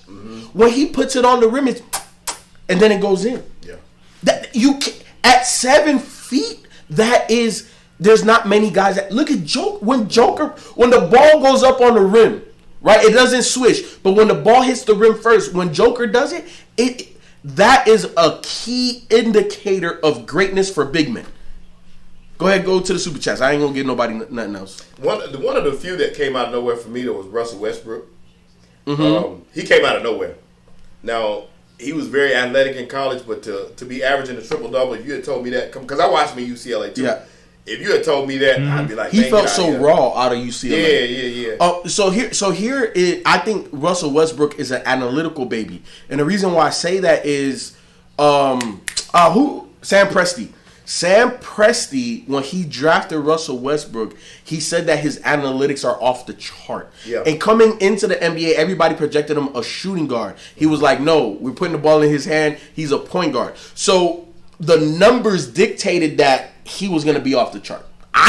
My eyes didn't tell me that. Yeah, I didn't see it either. Yeah, you're right. I saw raw athleticism, and I didn't see the handle like that either. I just saw, not that he has the greatest handles in the world, but I just didn't see him playing point guard. Yeah, I didn't see it. Me neither. Yeah. I thought he was a late lottery pick, if maybe out of the lottery. I didn't see it, and I'm not hating on him, but I didn't see it. He had some wild plays, but it also. So I also think it just that's why I say it's a crap, because it depends on so many different factors, man. It depends on the organization that you go to too. Because I could argue if Russell West goes to the Wizards instead of the Thunder. Is Russell West now? It's easy to say now in 2021. Oh yeah, Russell Westbrook would have still been Russell Westbrook. We don't know that. We don't know that. I think it benefited Russell Westbrook going into an ecosystem like Oklahoma City, having a transcendent player already there, who was just scratching the surface of his greatness. I think it helped Russell Westbrook not have that pressure of like, yo, you got to be the guy from day one. Correct. I think he could kind of fall back and kind of like develop, work on his game, and then eventually become what he became. So, that's why me and you disagree on it. It just depends. But that's why it's not a crapshoot. There's a lot of moving parts and intangibles involved. That's why it's not a crapshoot. What you just said, he went to the right place because they know what they're doing.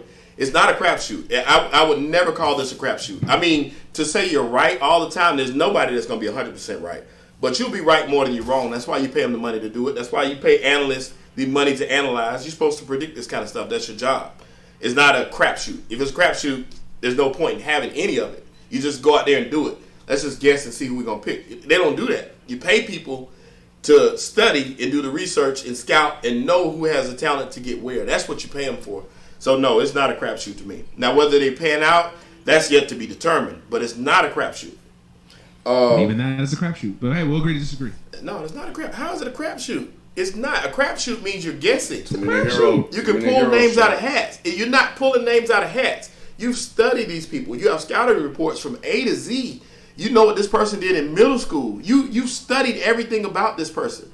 That's not a crapshoot. That's an analysis. That all of us and an educated. Everybody can analyze talent.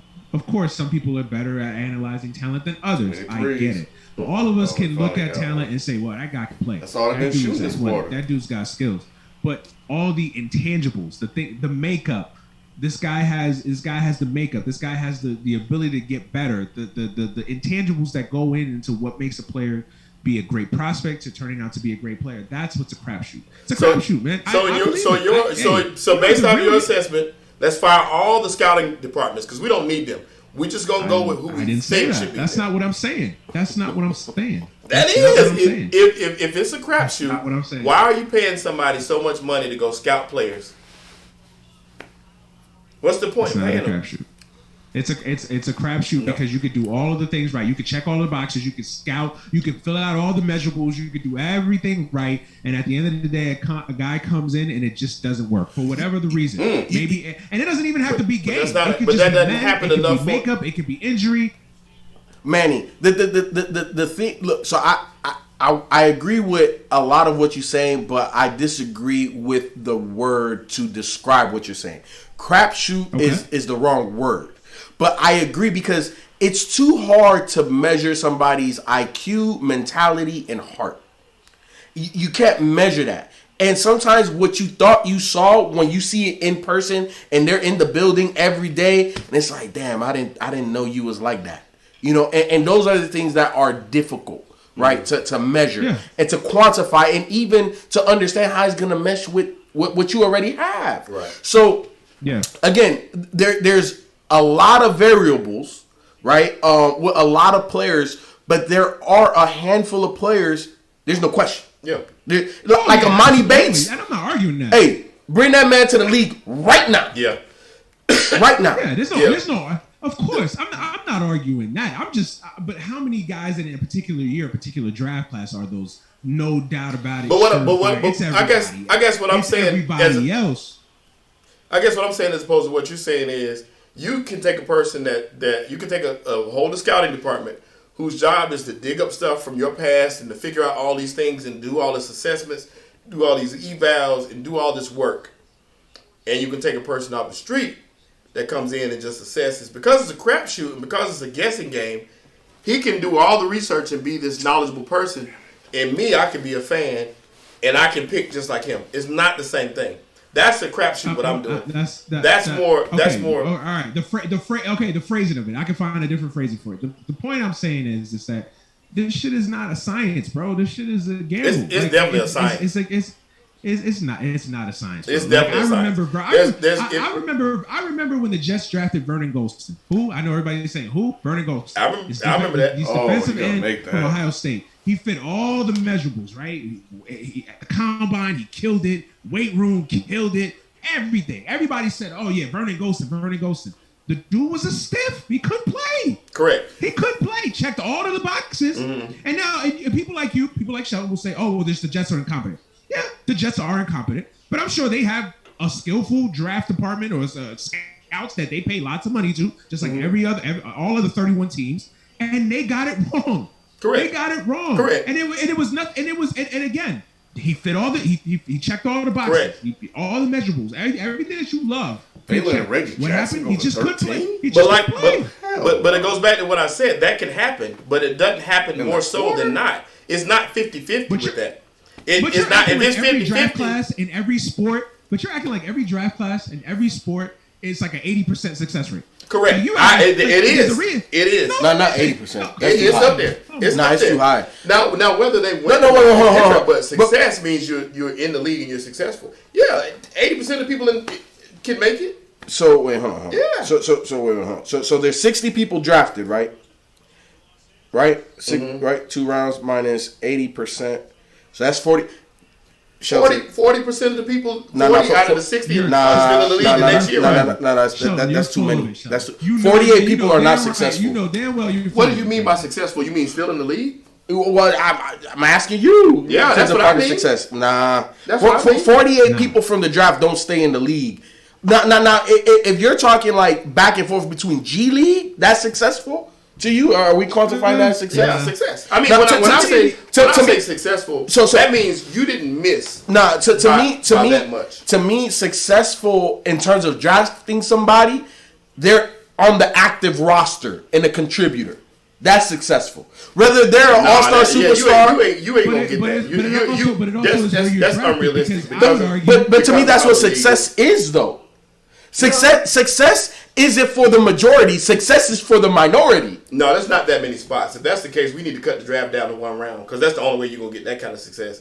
There's no But way a to lot, be a successful. lot of with the two dudes rounds. that get drafted in, and specifically talk about the NBA. A lot of the dudes that are successful in the NBA draft, a lot of times they're drafted in the second Later. round, not Yep. the first round. If you read No, some later. of these You said it articles, right. like these redrafts and whatever, like half the time it's a complete turnover. Yeah. Because it's never like it is. Because it's like 100%. Like So Giannis would have went first. so let's Jimmy see would have been top what I'm five. saying- what I'm saying. Manu would have been top five. Like Tony Parker would have been top five. There's a lot of guys. Draymond would have been top 10. He would have been in the lottery. Right. Which brings us to the next. I'm Dylan gonna go Brooks, to the next. Dylan Brooks was like picked 60th or whatever. You can't tell me Dylan Brooks isn't a first rounder. Like that's what I'm saying, bro. Like No, I you mean, have what- all of these. What I'm saying is you're going to get that. You're going to have people that overachieve. You're going to have people that underachieve. But what I'm saying is it's not a guessing game. You say that every time, and that's not true. Drink more Okay, water. well, I will agree to disagree. Drink more water with the net. If that's the case, like I said, we could fire them scout. Y'all could have fired them scout department of the Jets a long time ago. Real now that's the crap. Now that's for real. That's a great- That's legit. That's real Yeah, analysis. you ain't- but I'm you ain't thankful. for me. I'm thankful for my Carolina Oh, Panthers scouting okay. department because we use I'm ours arguing and our with players work. Drink more I'm not water. arguing with you. You guys poo-poo Giannis with 33 and 15 on 14 to 31 shooting, but Kyrie had here we 22, went 9 for 22, and KD had 30 on 11 for 28. Giannis and Chris was 68 of 86 points. What happened to the rest of the? What happens when the rest of the team shows up? Let me say this about Giannis. Let me clarify this about Giannis. It's not about the numbers with Giannis. Giannis, because of his level of physicality, is going to put up numbers like that. But did you see down the stretch when he had one-on-one opportunities, no crossover, or let me back up and then go forward? Like, there's no skill set to the game. He's going to get 30 because he's 7 foot, bigger, stronger, faster than everybody else on the court. And he does have some skill. I'm not saying that the guy is devoid of skill. He plays in the NBA and he's been a multiple time MVP player. But when you watch him play against KD, did y'all watch a couple of nights ago when KD yoked him twice and then hit the damn reverse? Holla at me when Giannis does that. When Giannis can do that, he can win a championship. Until he can do that, don't talk to me about Giannis points. Who left that comment, Shelton? Um, What was that it? was drink more water. Grateful Water, right? Mm-hmm. Listen, this is what I hate about fans, and I think it's modern day fans, right? Because of the rise of the internet and instant information at your fingertips. People don't watch games anymore. They watch numbers. They watch stats. You know, they get an alert on their phone. Oh, Giannis had 42 and 15, and they think Giannis had a great game. Like, they don't watch the games. Anybody that watched that game tonight will tell you, yeah, Giannis had a pretty good game statistically, good numbers. But in the fourth quarter, he was a net negative because he has no offensive skills. He is a liability offensively, and he is a liability at the free throw line. So Giannis could have had 50. Guess what? In the fourth quarter, I guarantee you the majority of those 50 points when it came in the fourth quarter, I guarantee you the majority of those 50 points when it came at the free throw line. Like, listen, no one is discounting that this dude is talented. The dude is probably, arguably, one of the 10 best players in the world. No one is arguing that. All our argument is he the guy? Is he Batman? Is he the leading man? Or is he a supporting actor? That's what we're arguing. Is he Denzel? Or is he my man from Whiplash, the bald-headed dude? I forget his name. Like, some dudes are just supporting actors. Some dudes are just guys that you don't put on the top billing. There's a reason why you put Denzel on a movie, it automatically makes $50-60 million just on name alone. That's a good Some fight guys by are the just Clippers that to get back in guy. this game. Right. And it's okay. Yep, and that's true. And like you said, you saw it in first through third quarter, he is definitely the MVP of the league.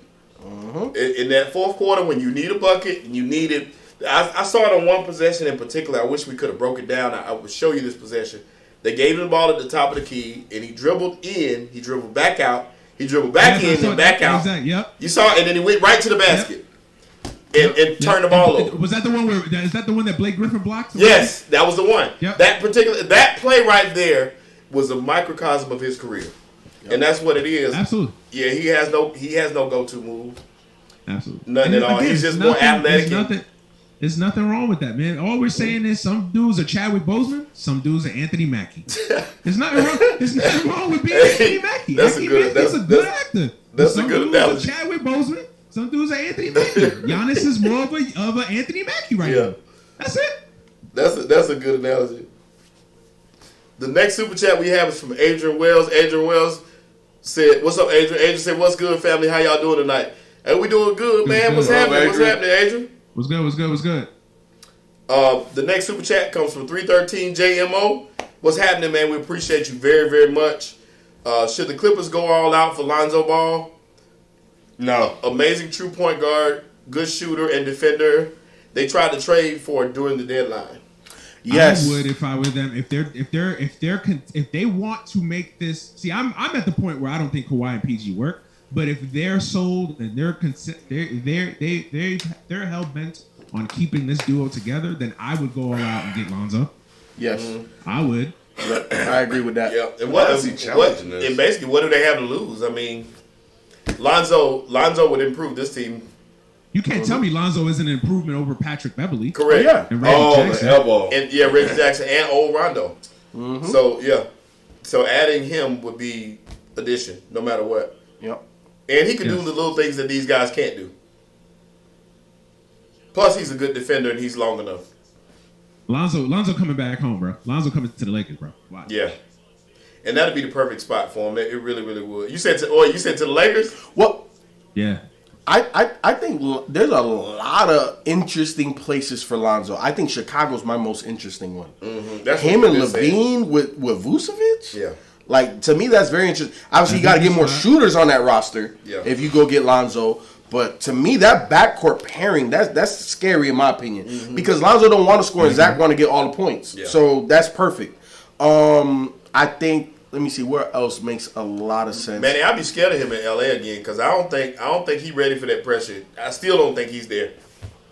I He think was different, man, and he was starting. The only thing that kept him from really flourishing, bro, was injuries. Like he was injured half the time he was there with LeBron, bro. But if we hadn't had to give him up for AD, bro, like I hated to this day. I hated giving up Lonzo and I hated giving up Brandon Ingram because I knew it. I saw it. I was like, yo, these dudes are, especially Ingram. Like Ingram is a killer, bro. Just watch. All he needs to do is stay healthy and figure it out. He's gonna do it. You know, but we have to do what we have to do for made that, AD. but that's But crazy. I actually think if Lonzo comes back to LA is a better thing than staying in LA throughout. I don't know. Like I said, I don't think that his personality would fit well with LeBron. I think he's a little too timid. I think he would regress there. I will say this: if you're New Orleans, why is this even a discussion? It shouldn't New Orleans be. needs to keep Lonzo. It shouldn't be Because they want to use Zion as the point forward. Stupid. Yeah, it don't make sense. Which Van is- Gundy which about is to fuck dumb. up that team. He is. I don't like Stan. I could deal with Jeff, but I do not like Stan in any type of basketball operations. All right. Jordan Clarkson, bro. Hold on. Uh-huh. I would like to issue an apology to Jordan Clarkson, Yep. FIFO, and Shelton. Yes, he different. Mm-hmm. He different this year. He a different animal, bro. Come on, Ken. You was debating this? So let me ask Yeah, you something. yeah. You think this same Jordan Clarkson would have been the same in LA? I don't know what he did. I don't know what he did to get this bag, C. Brickley. Look at that. but Another he client. wasn't playing like this. Ken, another client Like of I- C. Brickley. I would love to see him and D. Mitch go at it in practice. Oh, That's probably- 100%. Like I said, that's probably the hardest game. you can do. Yeah, He's like, what Some do you guys do with just that? figured out too, man. Some guys just figured Yeah, he it out. probably It's did, like but- Bloomer, man. Nah, this I feel you, and I agree with that. This different though. Yeah, this is the perfect This situation. It's this perfect situation. No pressure. You Yeah. come out the bench, But give me buckets. But he Just had get buckets. flashes of this in LA. He did. Flashes. He It was did. just flashes. It He wasn't did. consistent. And Cleveland. Yes. Yep. And what do I always say? What takes you from being a rotational player to being somebody special? Consistency. But also what comes in that consistency is true belief, true In yourself. confidence. And then the confidence comes from putting the work in. And I'm not saying that Jordan Clarkson didn't put the work in at the beginning, but sometimes Gilbert Arenas says this all the time. It's not about working hard, it's about working smarter. Yeah. And a lot of these guys like Jordan Clarkson, they figure it out. And I think situation is perfect for him. Before, when he was establishing himself, when he was early on, what are you? Okay, are you a combo guard? Are you a point guard? Are you a shooting guard? Yeah. What are you? Yeah. So then once he figured out, okay, well, I'm a combo guard. Well, are you going to start? You're not gonna start. You're gonna come out to it. Like what are you, right? Like, and then he went from the Lakers with Kobe coming off the bench to then sometimes starting with the Lakers to then being shipped off to Cleveland, playing with LeBron and being an off the bench guy. But you know, anybody that plays with LeBron, there's a magnitude of pressure that just comes with playing with LeBron. Pressure. Because people look like bums with Bron and then look like all-stars without him. Yes. Not everybody can handle that pressure. And I'm not saying Jordan Clarkson was one of those guys, but again, still trying to figure out fit. How do I fit in? Yeah. Does LeBron want me to score? Does LeBron... he didn't know. He went to Utah. We got nothing but shooters, non-athletic guys, people that rely on pass and the offense to get buckets outside of D. Mitch. We need another guy like D. Mitch. Oh, I'm your guy. Oh, all you need me to do is just get buckets? I bet. Yeah. And on top of all of that, he's working. He's working on the bag. So now, Quinn Snyder, again, another amazing coach in the NBA that doesn't get talked about enough, tapped into all of that, and this is what you get. Yeah. Joe Ingles fucking with him again when he tried to draw that foul. That's my guy. That last possession though, that defense that the Clippers played, if Utah hit that shot, that'd have been the end of the game. People, you speaking facts, bro. Like honestly, it's a combination of a lot of things, man. It's belief in oneself, it's the confidence, it's the development and maturity. And I also think it's organizational belief, man. Sometimes these dudes just need an organization that believes in them, man. A lot of times, like especially when you're young, you get drafted, you get into an organization, they sit you on a bench, you're not playing, you're not in the rotation. You know that affects you. That fucks with your confidence. Then you're bouncing back and forth between the G League and then in the regular league. It fucks with you. Then you go to Cleveland and then you have the LeBron effect. In Cleveland, it always just felt like they didn't really believe in Jordan Clarkson. Then he goes to Utah. It's an organization that believes in him. It's like, yo, we believe in you. We believe what you could do. Like blah blah blah. And then of course he's working on himself. His confidence is growing. All these other things, and it just grows into what it becomes, man. But I always knew that. I mean, maybe not this level, but I always thought Jordan Clarkson was a hooper, man. And I always knew that if under the right circumstances, I was hoping it was LA, but I always knew that under the right circumstance, Jordan Clarkson could play. Who won the Sixth Man of the Year this year? Jordan. He did, didn't he? Yeah. That's what I thought. I was just making sure. Yeah, There should have been no contest. Yeah, it was no contest. I watched enough NBA this year. There was no contest. Nobody was balling like him off the bench. The next super chat we got is from Timothy Chesson. Timothy, what's happening, man? What's going on with you? Appreciate you, man. Good. He said, longtime fan of the network and was finally able to catch you guys live. Your combos have gotten me through. Much love. Keep doing what you're doing. Hoping to support more. Go Nuggets. Hey, man, we appreciate the love, man. That's what's up, man. Appreciate the love. Yeah, That's for sure. Good luck to you and your Nuggets, though. Yeah. Ooh. Yeah, it ain't looking good. Y'all gonna need it. Y'all are done, man. But hey, all the Suns did was hold serve. Yeah. That's it. So we'll see this next game what happens. But yeah, it ain't looking good in Jokerland. Nah. They might get on. They if might you get on, lose. but I don't. Arthur J, I ain't gonna miss no super chats. My mom is keeping me in order with super chats, and she trying to keep me in line. Appreciate you, mama. Y'all know the MVP better not lose, right? The next super chat is from. We just gonna call him Giannis. The next super chat is from CD Styles. CD Styles, where are you located? Where are you at? CD Styles, appreciate you. He said, peace and love, y'all. Kings Boogie or Pacers PG? Dang. Kings Boogie or Pacers PG? I think I'll take Pacers PG. Give me Boogie. Kings Boogie over Pacers PG? Yeah. What him we gonna do? You know why? Size? A little bit, but the skill set at that size. Yeah. And then on top of that, Boogie, I'm not gonna front. Boogie was a nutcase. You know what I'm saying? Up here. And me and Ken, we go way back because Ken was a Boogie fan from the beginning. And I always told him the only thing that holds me back from really saying that Boogie's the best big man or me really liking him was the mentality. Like he was too immature. But what made me change my mind on Boogie was Mike Malone. When Mike Malone got there, you saw the transformation of Boogie. And when I saw that, and he was under control. He still had the fire and the tenacity and the angriness and the chippiness, but it was controlled. And when I saw that, I said, "Oh, that's dangerous right there. I'll take that over almost anything any day." So give me Boogie. Got you. Yeah, King's Boogie was special, man. He was Embiid before Embiid. Yeah. You know, he really was. He really was. I'll go out on a limb and say it that if Boogie doesn't have that Achilles and then has those series of injuries back to back, I mean, we would still be talking about Boogie as a top 2 or 3 center. I mean, the conversation would be 100%. Boogie and Embiid and Joker. Yep. Yeah. It'd be between them 3. That's a good question though. That really was a good question, and that took some thought. And that's with all due respect to PG in Indiana, because PG in Indiana was a problem too, but Boogie was different in Sacramento, man. He was, and I guess you would, regardless, you go with the big man. If a big man is dominant like that, that's who you take. The next super chat is from Drink More Water.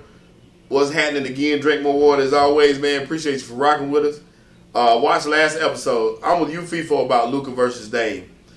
Luka did all he could, but his team couldn't keep up, and that's not enough for Ken and Nick. Ken just walked back in the room on that one. Don't make me go to my stats. Don't make me go to my Right having stats. this conversation without Nick here. Shout out to Nick though. Nick will be in my neck of the woods this weekend, so I'm gonna link up with him. Cool. Nah, man, Luka. I don't get Ken's irrational hate. I don't get it, man. The dude we're watching greatness, man, for real. Like we really are watching greatness. The dude is a bad dude, bro. Like he just is. I don't know what more the cat has to do. Like he's literally playing with a bunch of bumps in Dallas, bro. Man, I agree. Y'all go with that bump Let's be stuff fair. again. I agree. He's playing with bumps, Ken. He's playing with bumps. You had the audacity of saying Tim Hardaway was. Who did you say Tim Hardaway was just as good as Somebody something crazy.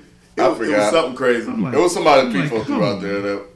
I'm like, get the fuck out of here, Ken. You know that. The drop off from 1 to 2 is greater in Dallas He than didn't any fall other place. Bruh.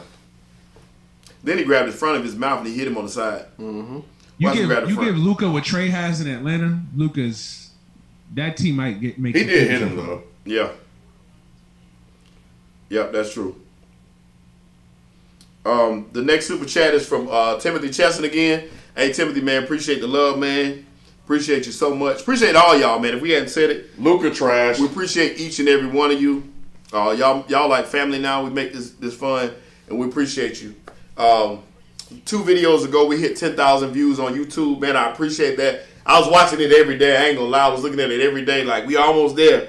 I watched it hit 997, 998, 999, and 9,999, and I was going crazy when it hit 10,000 last Thursday.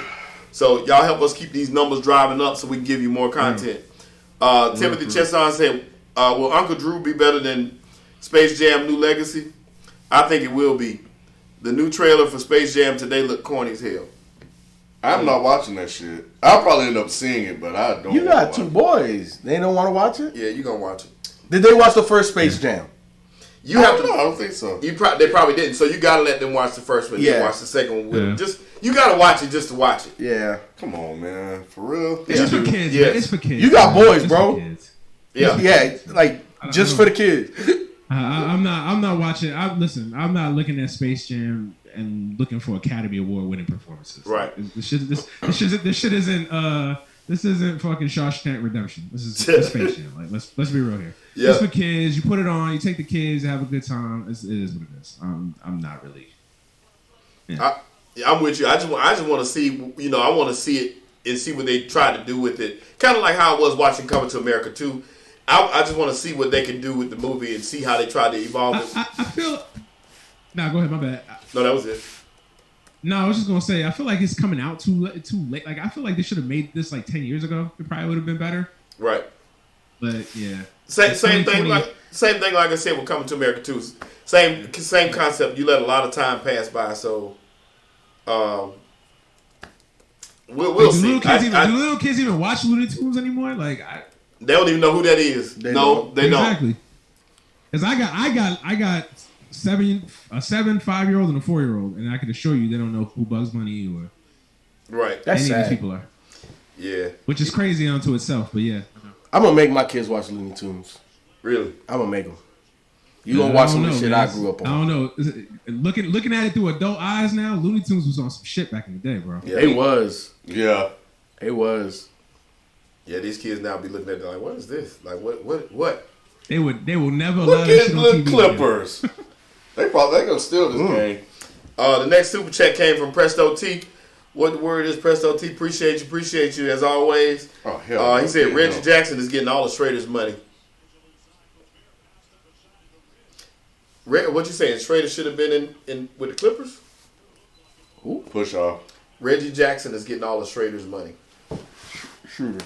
Yeah, Shooter's money. Shooter's money. whatever you call him. Shooter, loser. Yeah, I should have known. Oh, Utah, maybe you got a little too ahead of yourself. And that zone, Luke switched to a zone. The and Clippers are fucked going them to up. do all this. They're probably going to take a lead, all to blow it. Watch. I don't know, man. Yeah, it's crazy that they're still in this game because I really thought this game was over. But you're right, Ken. They shoot a lot of threes at Utah.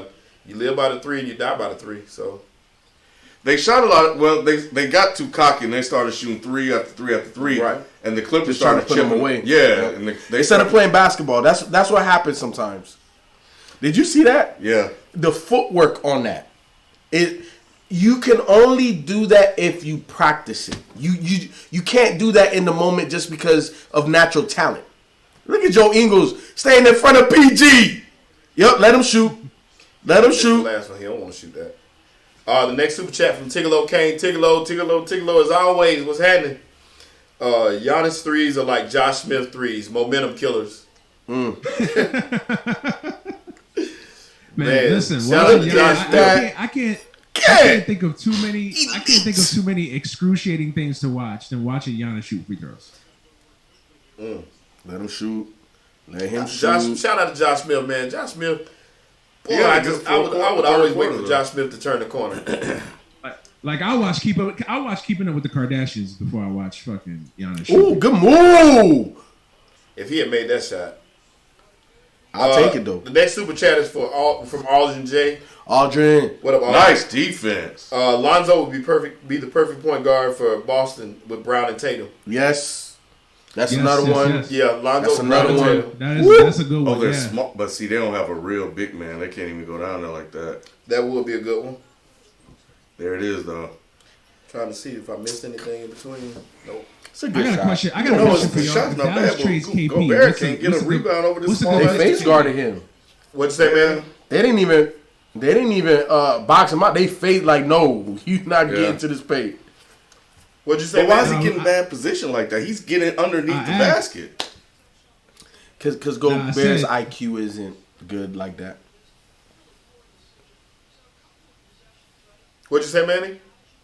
No, I was saying KP. Where do y'all think is a good landing spot for KP? Germany. Shut up.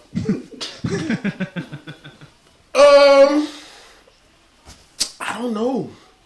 It depends on if he can get back. If he can get back to form, he need to stay where he at. He said it was Luka's fault. That would have been a big shot. He really needs to stay where he at and just hope that he can recover because, you know, he would be a really nice Robin if he was healthy. They about to lose this game. The Their next- offense Like, is just. It's crazy to think that Porzingis is just 25 years old. Like it feels like he's been around forever. Yeah, He's it does. just 25 years old. Them knees ain't 25. Nah. Nah, they damn sure ain't. I But think I still think he could be. Nah, go ahead. I was gonna say I think Portland is a good landing spot. Portland? Yeah. I think Portland. In I think theory. Boston too. In theory, I'm not saying it's gonna work out. I'm just based upon what Portland needs. Porzingis fits the bill. That's all I'm saying. I think Boston would be a good spot for him. It's wide enough. Well, here's the thing. So Boston and Kemba have agreed to kind of mutually part ways. But I don't Really? Yeah. Yeah. breakup. Would you make that trade, Kemba for Porzingis trade? I mean, of course, they'd have to be salary matching I Yeah. would. and all that. If I'm Dallas, no. No, I wouldn't if I Why was is he out. leaving? Yeah, why would they need So Kemba said that he felt a type of way when Ainge tried to trade him this past season. and that he loves his teammates and everything, but him in the front office, he doesn't feel wanted anymore. So he wants to move on from the organization, which is understandable, but I don't know what Kemba fetches on the open market. Like, yeah, you didn't help yourself at all. The nigga's stealing money. He's been stealing money for 2 years. Let's be honest. Like, yo, come on, man. And I like Kemba, but come on, bro. Yeah, and then if I'm Dallas, I'm going from 7'3" to barely 6 foot. Like, nah. It's not a perfect trade. I get it, but I'm just saying, like, a type of move like that, and I think something like that would probably have to involve like a third or fourth team, something like that. But I think KP in Boston would be a good fit, especially with Tatum and Brown. I think that'd be a good fit. I think Portland would also be a good fit. There's some teams out there that I think could use Porzingis. Like I said, if I was Dallas, I would keep him, but I would play him more at center. I just think him being a pick and pop center. I don't think he's a 5 though, man. Nah, he's a pick and pop. He's not a 5. You don't really need him. 5 though. He doesn't rebound enough to you to be a 5, and he's not a rim protector. He doesn't rebound enough. He's too much of a finesse big man to be a 5. But who can he guard it for? Like, he's not Who standing. Who can he guard at the 5? It's easy. I mean, it's easier to hide him against some of these guys than it is to try to have him play these fours. Put him on AD. I actually think he's more of a miss. I actually think he's more of a defensive liability at the 5, honestly. Well, I just think there's a lot more fours in the league. You know what I'm saying? You got your ADs, you got the Zions, you got all these fours that are really strong, athletic players that are getting to the basket and getting buckets. You can kind of hide them at 5. You got a couple centers, but you don't have very many of them that's out there killing like that. You got Joel Embiid, Joker, a couple of like that. But other than that, there's really not a lot of 5s that are commanding a lot of attention on defense like that. Yeah. So that's why I say you hide them there. I get what you're saying. I just feel like from his personal standpoint, his play style, he's just not a 5. So to me, it's just like you're trying to fit a square peg into a round hole. It's like AD. Can AD play the 5? Yeah, but he tells you, I ain't playing the 5 for long. Shit, I might be small ball 5 for like 10 minutes. But like I said, I don't understand why you wouldn't want to though, because there's not. Like I said, there's not. This game is not predicated. It's not like the old game where the centers were dominant. You don't have that many matchup. Like, in certain cases, I can see where he wouldn't want to, but most of the 5s can't touch 80. That's where he would thrive. He doesn't like it because again, it's a physical toll on him, and it's a different makeup, man, than playing the 4, man. And you can make the case that AD's probably better at being the 5, and he should consider playing 5 more than the 4. But this is gonna be and I guess you're right. I guess for him, it's more the physical part of it. But he would be a better 5 than 4, in my opinion. In most, not exclusively. Same thing with KP. I don't think he's an exclusive 5, but I think you use him there, both of them there more for mismatch purposes. 100. The next super chat is from Presto T. Presto T, what's happening? Hey, we appreciate the love, man, because you're doing good by us. All y'all are. We appreciate you very, very much for all that you do. Presto T. Finally did something. I feel like Kawhi got a little too much love for killing a team that doesn't even think about playing defense last round. What are everyone's expectations? Talk about Dallas. What are everyone's expectations for him going forward as the lead guy? Expectation where Kawhi is in his career is championship. That's you play to win. And Giannis has reached that mountaintop several times, so that is the expectation. There's certain players in the league that we got to give them LeBron expectations. Playoffs ain't good enough. First, second round ain't good enough. Finals, championships, and that's where Kawhi is. So that's the expectation. And then what was the first part of the question? Are we not giving him credit, or he got a little too much love for killing a team that didn't play defense? No. He should have gotten more love. No, that's his job. Like, that's his job. Like, what do you mean he got too much love? Like, you are compared to the people that you constantly either put up numbers like or you're trying to aspire to be. Like, when you're Kawhi and your goal is to win championships and be that guy, then we're going to compare you to LeBron. We're going to compare you to Kobe. We're going to compare you to those guys because that's the table, that's the seat you're trying to have. I'm not going to compare Kawhi to, Joe Ingles because it's not an apt comparison. Right. So, when he plays probably 98% of the time, you expect him to be the best player on the floor. Now that was just a nice move what he made just now. So yeah, And the 2%, LeBron, KD. Yeah, that's pretty, That's it. Yeah, that's pretty like it's much it. LeBron, KD, Kawhi. yeah, that's what it should be. This is a really good game. I'm gonna see what the Jazz are made of now. Yeah, they playing hard now. Both teams are playing extremely hard. We're gonna see what Paul George made of too. But the Jazz got to earn a win that they should have coasted Right to. here. Let that man shoot. I don't care that he made that. Let that man Reggie shoot. Jackson has Bro, heard this the is- hate and this is the slander best from Reggie Ken. Jackson has ever looked, bro. He's played well these last couple. Oh boy. Go ahead. Let him shoot. No, you Let him you shoot. better not shoot that. Oh, well, don't let him shoot no more. Reggie Don't let him Jackson shoot no has more. heard Ken. Now you gotta guard him. Now you it's gotta for real. guard him. Now you gotta guard He him. too hot. He too hot. Yeah. He had The that. Clippers on about to pass out, boy. He over there struggling. Mm-hmm. He had that third quarter. Let me get to these super chats while we got a timeout. Adrian But Wells. this it. He done after this. I just want y'all to know. If I'm the Jazz, I can live with that. You know what this is reminiscent of? When Iggy was hitting all them damn threes against the Cavs. And remember we went to Taco Mac to go watch the game and eat and shit. And I said, "Hey, let Iggy score." After he hit that third or fourth three, I said, "Hey man, you got to guard that." Yeah. hey, Manny, the only reason I would say different is because this may set this man up for the rest of this playoff series and make him feel like I can make every shot I take. He done made two big ones in a row. No, his third quarter actually got the Clippers back in the game. So he's building confidence as he goes. But see, this is typical Reggie Jackson, who have a game like this, and then the next game, which is The Jazz fucked this Saturday, game up. Sunday, he'll fuck around and shoot two for 19. Hey, he been And playing he had- good though, right? He Yeah, has. he's been playing good. He's been playing Reggie Jackson basketball. Like, But he gives you something. Quinn Snyder got to figure out how to abuse Pat Bev. He's letting Pat Bev stay on the court way too long. Yeah. Yes, I agree. And Quinn Snyder hasn't figured out a way to get him off the court. And Rondo's not even playing, I don't think. No. Let me get to these next super chats. Adrian Wells, we appreciate you, Adrian. Prime Brandon Roy versus Prime Tracy McGrady. That's the first part of that.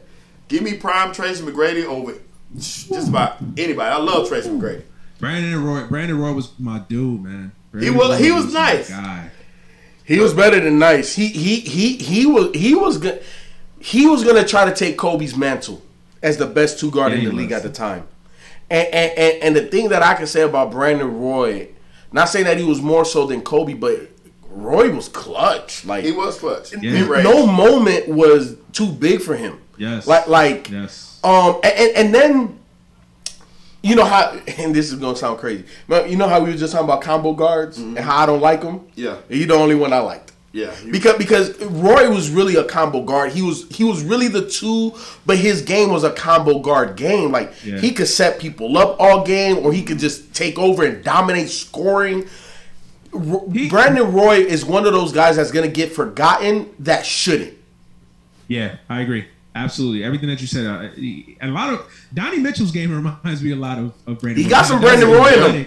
Yeah. Yep. Donnie's more athletic than Brandon Roy. Yep. But Brandon Roy, he just that clutch gene, that ability to kind of set the offense up and be the offense as well. Yeah, I agree. Brandon Roy, but T-Mac was a whole lot. T-Mac was 6'8". Yeah, but T-Mac would hit T-Mac all them was shots. nice. T-Mac was hitting every. T-Mac was Brandon Roy wasn't transcendent. T-Mac was. Yeah. T-Mac Yes. was a once in a generation talent. Well, here's the thing. I don't think Brandon Roy got the opportunity to get to that level. That's true. And it's not a knock to Brandon either. No, it's not. Yeah. Injuries happen. Yeah. This man was bone on bone in both knees. That's terrible.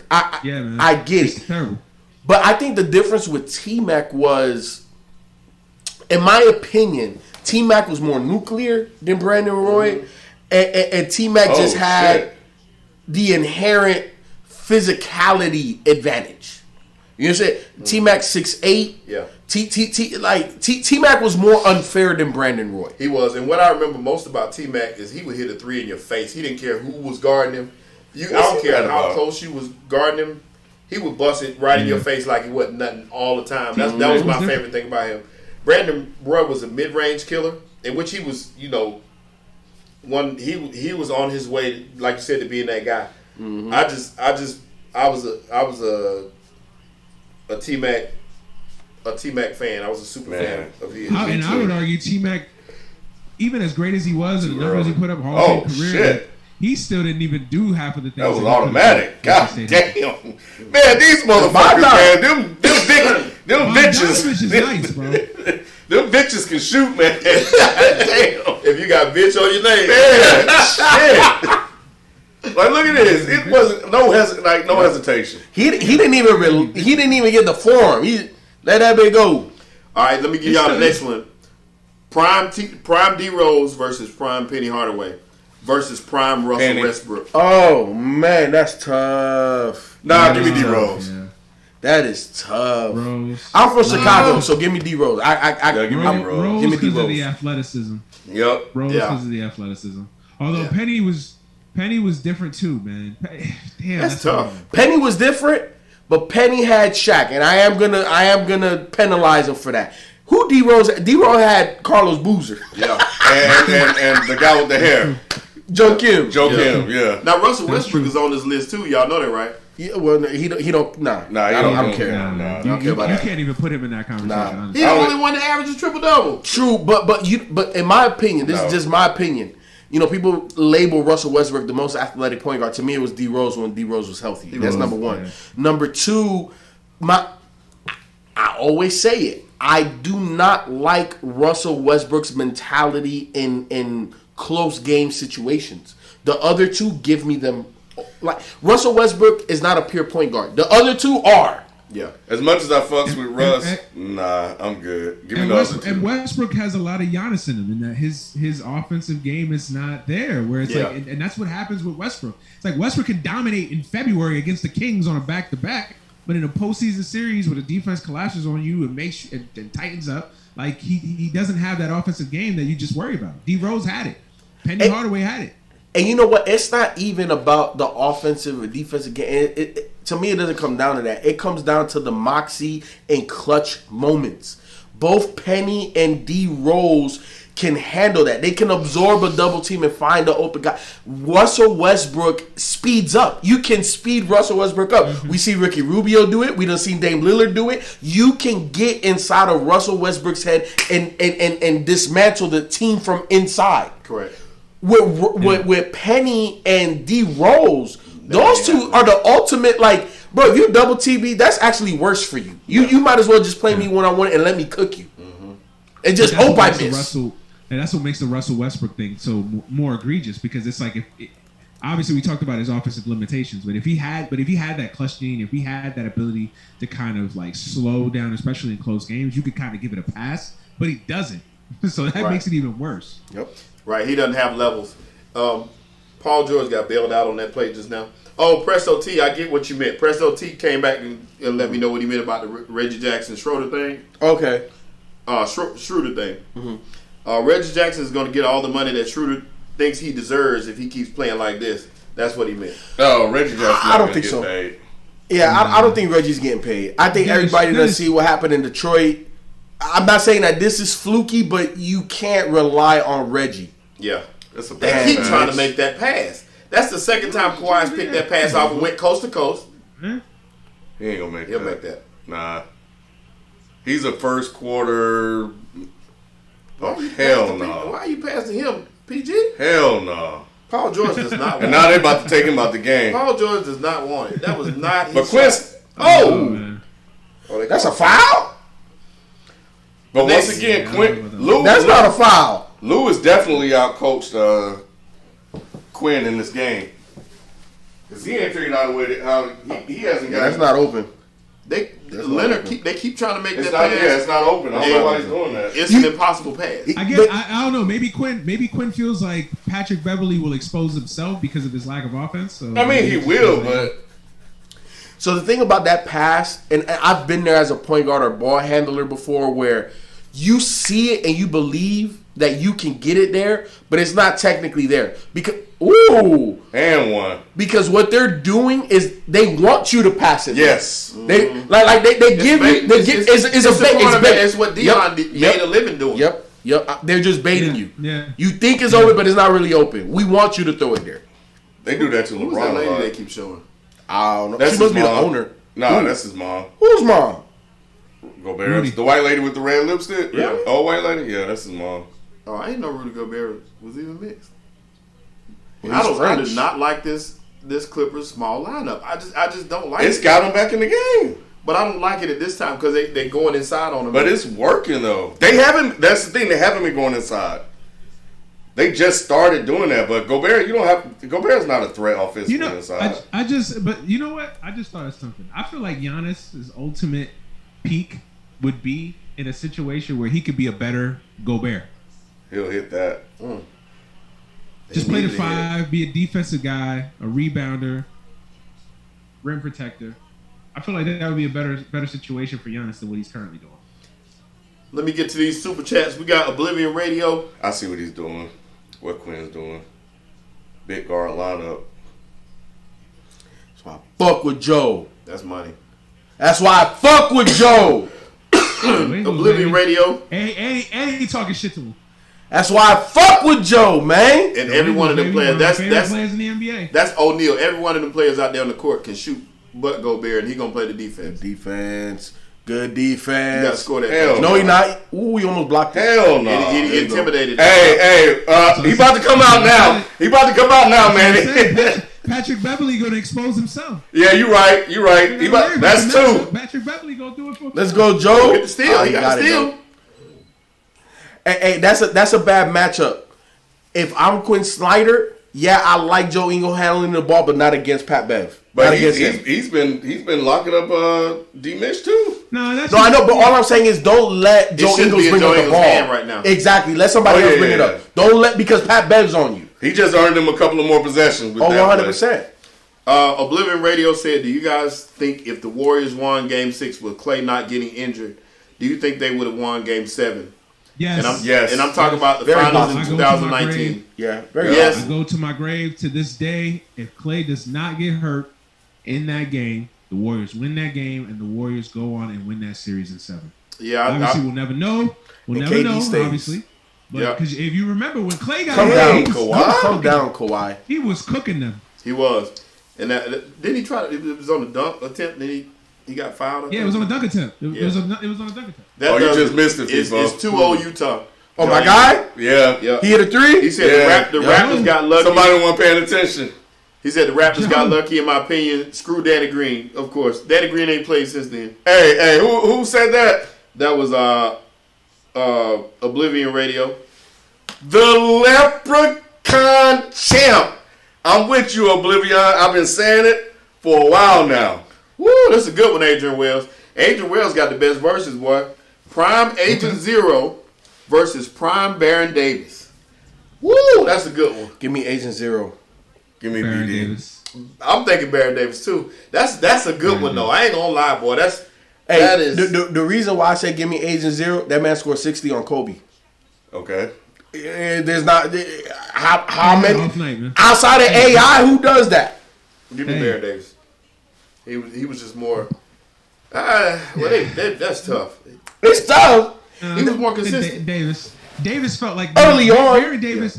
Baron Davis at his peak felt like a better basketball player to me. He's still talking Felt shit. like a more Arenas. There was something about Arenas' game that just I never loved. Arenas was more combo. Yes, he was. Yes, he was. Yeah, Baron Oh, Davis was a true point guard. Yes, that could get yes, done. 100%. Baron Davis was more pure point guard than Gilbert Arenas. I came to respect Gilbert Arenas because he didn't talk too much shit like in the For the media. guns? Oh, I thought Oh, you no, said no, no. He didn't talk too much shit in the media, but you could tell that he talked shit on that court and he backed it up. And When he shot against that three, when he shot that 3 and turned around, like it was, to me, I put it to you like this. He's still talking to Pat Bev. 100%. That's why I fuck with Joe Ingles. But Gilbert would average even more points in this NBA than he did in that NBA. Oh yeah. Oh, yeah. Oh, for sure. Yeah. Gilbert would have been an That's not a MVP question. in He this was ahead of his NBA. Oh yeah, for sure. he was ahead of his time. That's not a The question. only thing with Gilbert, man, Gilbert kind of felt like he was like I don't want to say a shooting star. Like he just kind of came and went. He didn't really have that consistent Ooh, good run defense. Of like 7, 8, 10 years. He kind of had like a 5-year window. They just kind of came and then it just went. Them like pistols, that. boy. He was a pistol starter. If he had them guns out there, he'd have been all right. Yeah. Hey, but Baron Davis to me just had the more complete game. Like I agree. I give you that. I love them both, to be honest with you. But Baron Davis had the most complete game. Now I respect the fact that Gilbert Arenas came from nothing. Now he came from nothing and with zero. Another guy that's a late bloomer. By the Yeah, way. he was. Oh yeah, Age of Zero's that guy though. And he was. I mean, once again, I give anything to if I could put both them in today's NBA. And if you ever played with him on the, I probably the only one, but if you ever played with him on the video game, Oh yeah, he was unfair. Hey, this might be a little hyperbolic, but all of us we saw ages. He was Steph Curry before Steph Curry. Yeah. We talking deep three, pulling up, fast break, just. Wasn't he more? His game reminded me of Harden more. I Who? feel like he was more. Harden, Yes, yes. Yeah. I'm not saying that the game was Steph Curry. The pull up game was Steph Curry. I know what you mean. I know. Yeah, the pull up game was I was thinking more Dame. or Dame. Them niggas 1A 1B. The only reason I say not Steph. Steph is more. Okay. I give you Steph Dame. was shoot it backwards. That's why I say Dame. Steph- Dame is more. Steph is God given. Dame was worked for. Yeah. Gilbert was worked for. Yeah. So yes, okay. If you want to say Dame, fine, by all means. But either way, motherfucker shooting 35, 40-foot 3-point shots, he was doing back in the early he 2000s. was. Yeah. The next one is D-Mitch time? Adrian Wells again. Nuggets Carmelo versus Knicks Carmelo. He snatched that from me. Oh, Nuggets Carmelo. Nuggets PG. Carmelo. Oh yeah, it's over. Oh, come What do you on, mean, GP? Pandemic? Huh? GP. Playoff P. Pandemic P. I like the shot, though. Pfizer P. Ooh. Yep, I think Nuggets Carmelo as well. Yeah, Nuggets Carmelo. It's not even close, honestly. They doing a good job on Nuggets- defense now. Nuggets Mellow, yeah, for sure. Yeah, that's defense. There's the Reggie I know. Yeah, that's defense. Reggie back. Utah's defense done shut them down. That's just what it boils down to. They done gave out.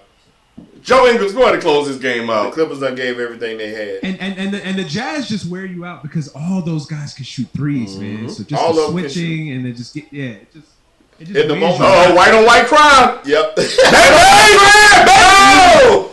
The moment is not too big for anybody on that floor. Everybody out there in black is not. Oh, they let him walk down the lane. Yeah. They See, go. Miscommunication. Nah, we gotta come here. Was Come that here. Reggie? Y'all can't have Yeah, that. that was Reggie. That was for Ken. Yeah. That was. But It again, was. I'll take that. I'll take that if I'm Utah. I wouldn't because they almost blew this last game. Now it was just a miscommunication between. Don't jump now. Rudy Gobert and whoever else was running with him. It The was. defense, but, Paul George. Again, on a team with Kawhi Leonard and Paul George and Reggie Jackson's taking those kind of shots, I live with that. Now that switch off was crazy. You had Paul George Gobert, switch off with Kawhi. Gobert, you gotta finish that, bro. There you go. Paul George is doing what he needs to See do. Oh, what they I didn't said? count that? Yeah, that's why you can't. I mean, it's miscommunication, but that's why you can't have miscommunication. Now, Now he's look. late in the game. Now, here's the thing. I'm going to keep the same energy. What the fuck is D-Mitch? He been MIA since he put up 27. Shelton, he only got 3 points in the second half. I just want to point that out. Yeah, he has been. He done been ripped by Marcus Morris. He jumping the pass. He can't get to the rim. Wasn't that an offensive foul though with the elbow? Playoff I P don't about think to that make was this comeback. And one. It looked like that shot came a little late.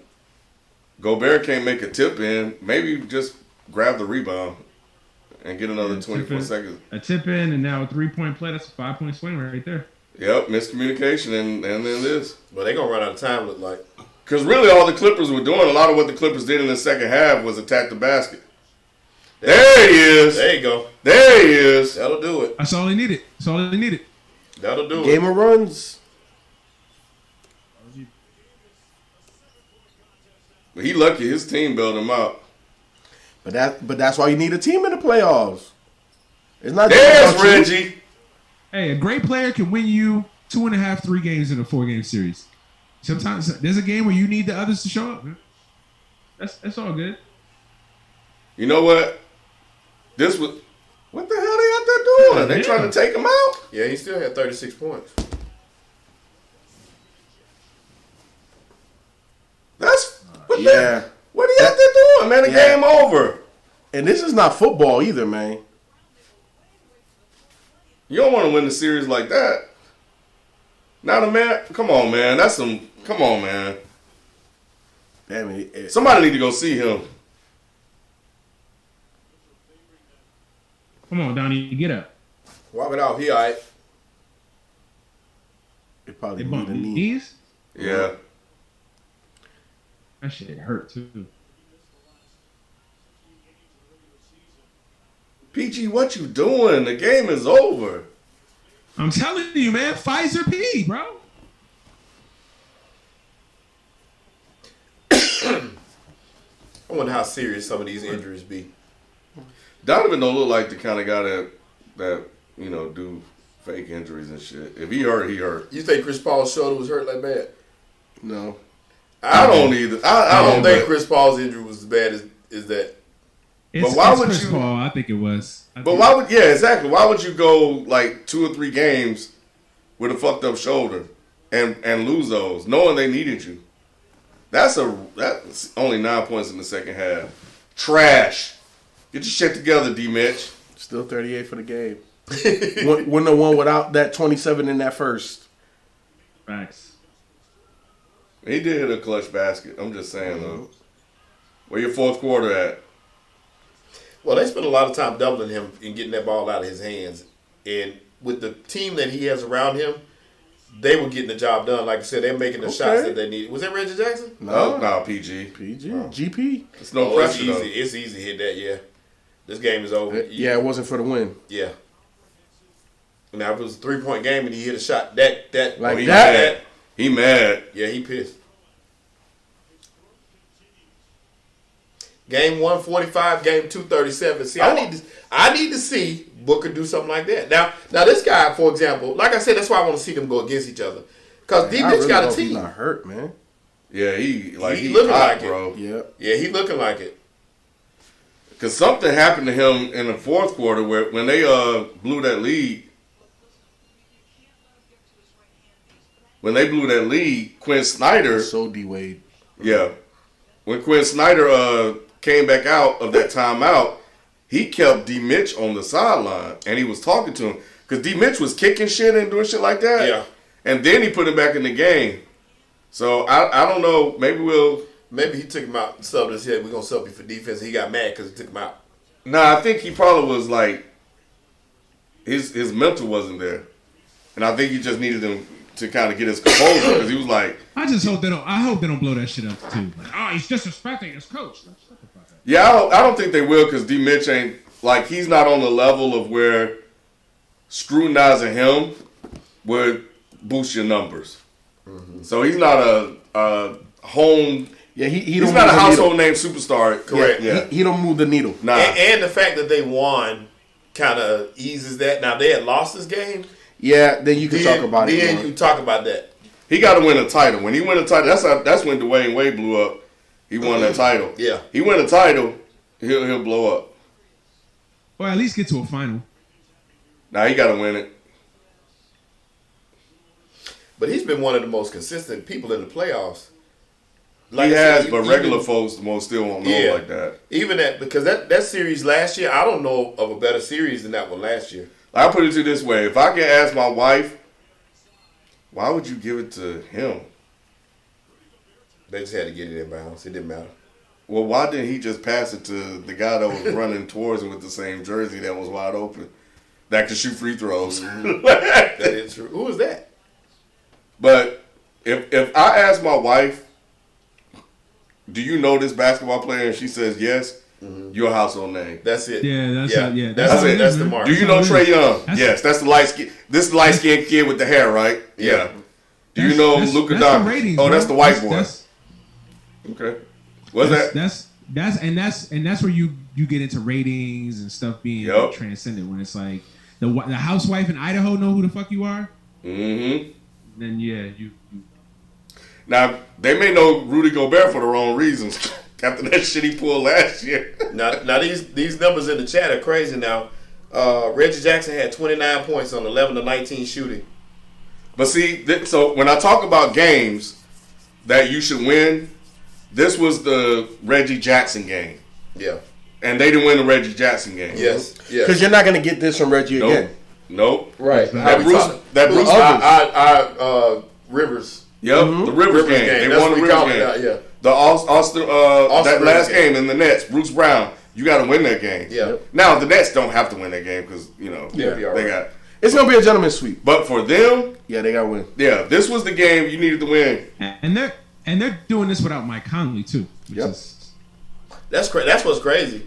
I got to see them in LA, but this was definitely a hard fought win. They've earned a little bit. I'm starting to believe a little bit more because they blew this lead. They blew a 20-point, damn near a 20-point lead, and the clip, you know, and I give Luke credit. Like he went to his zone defense. It kind of threw him off a little bit.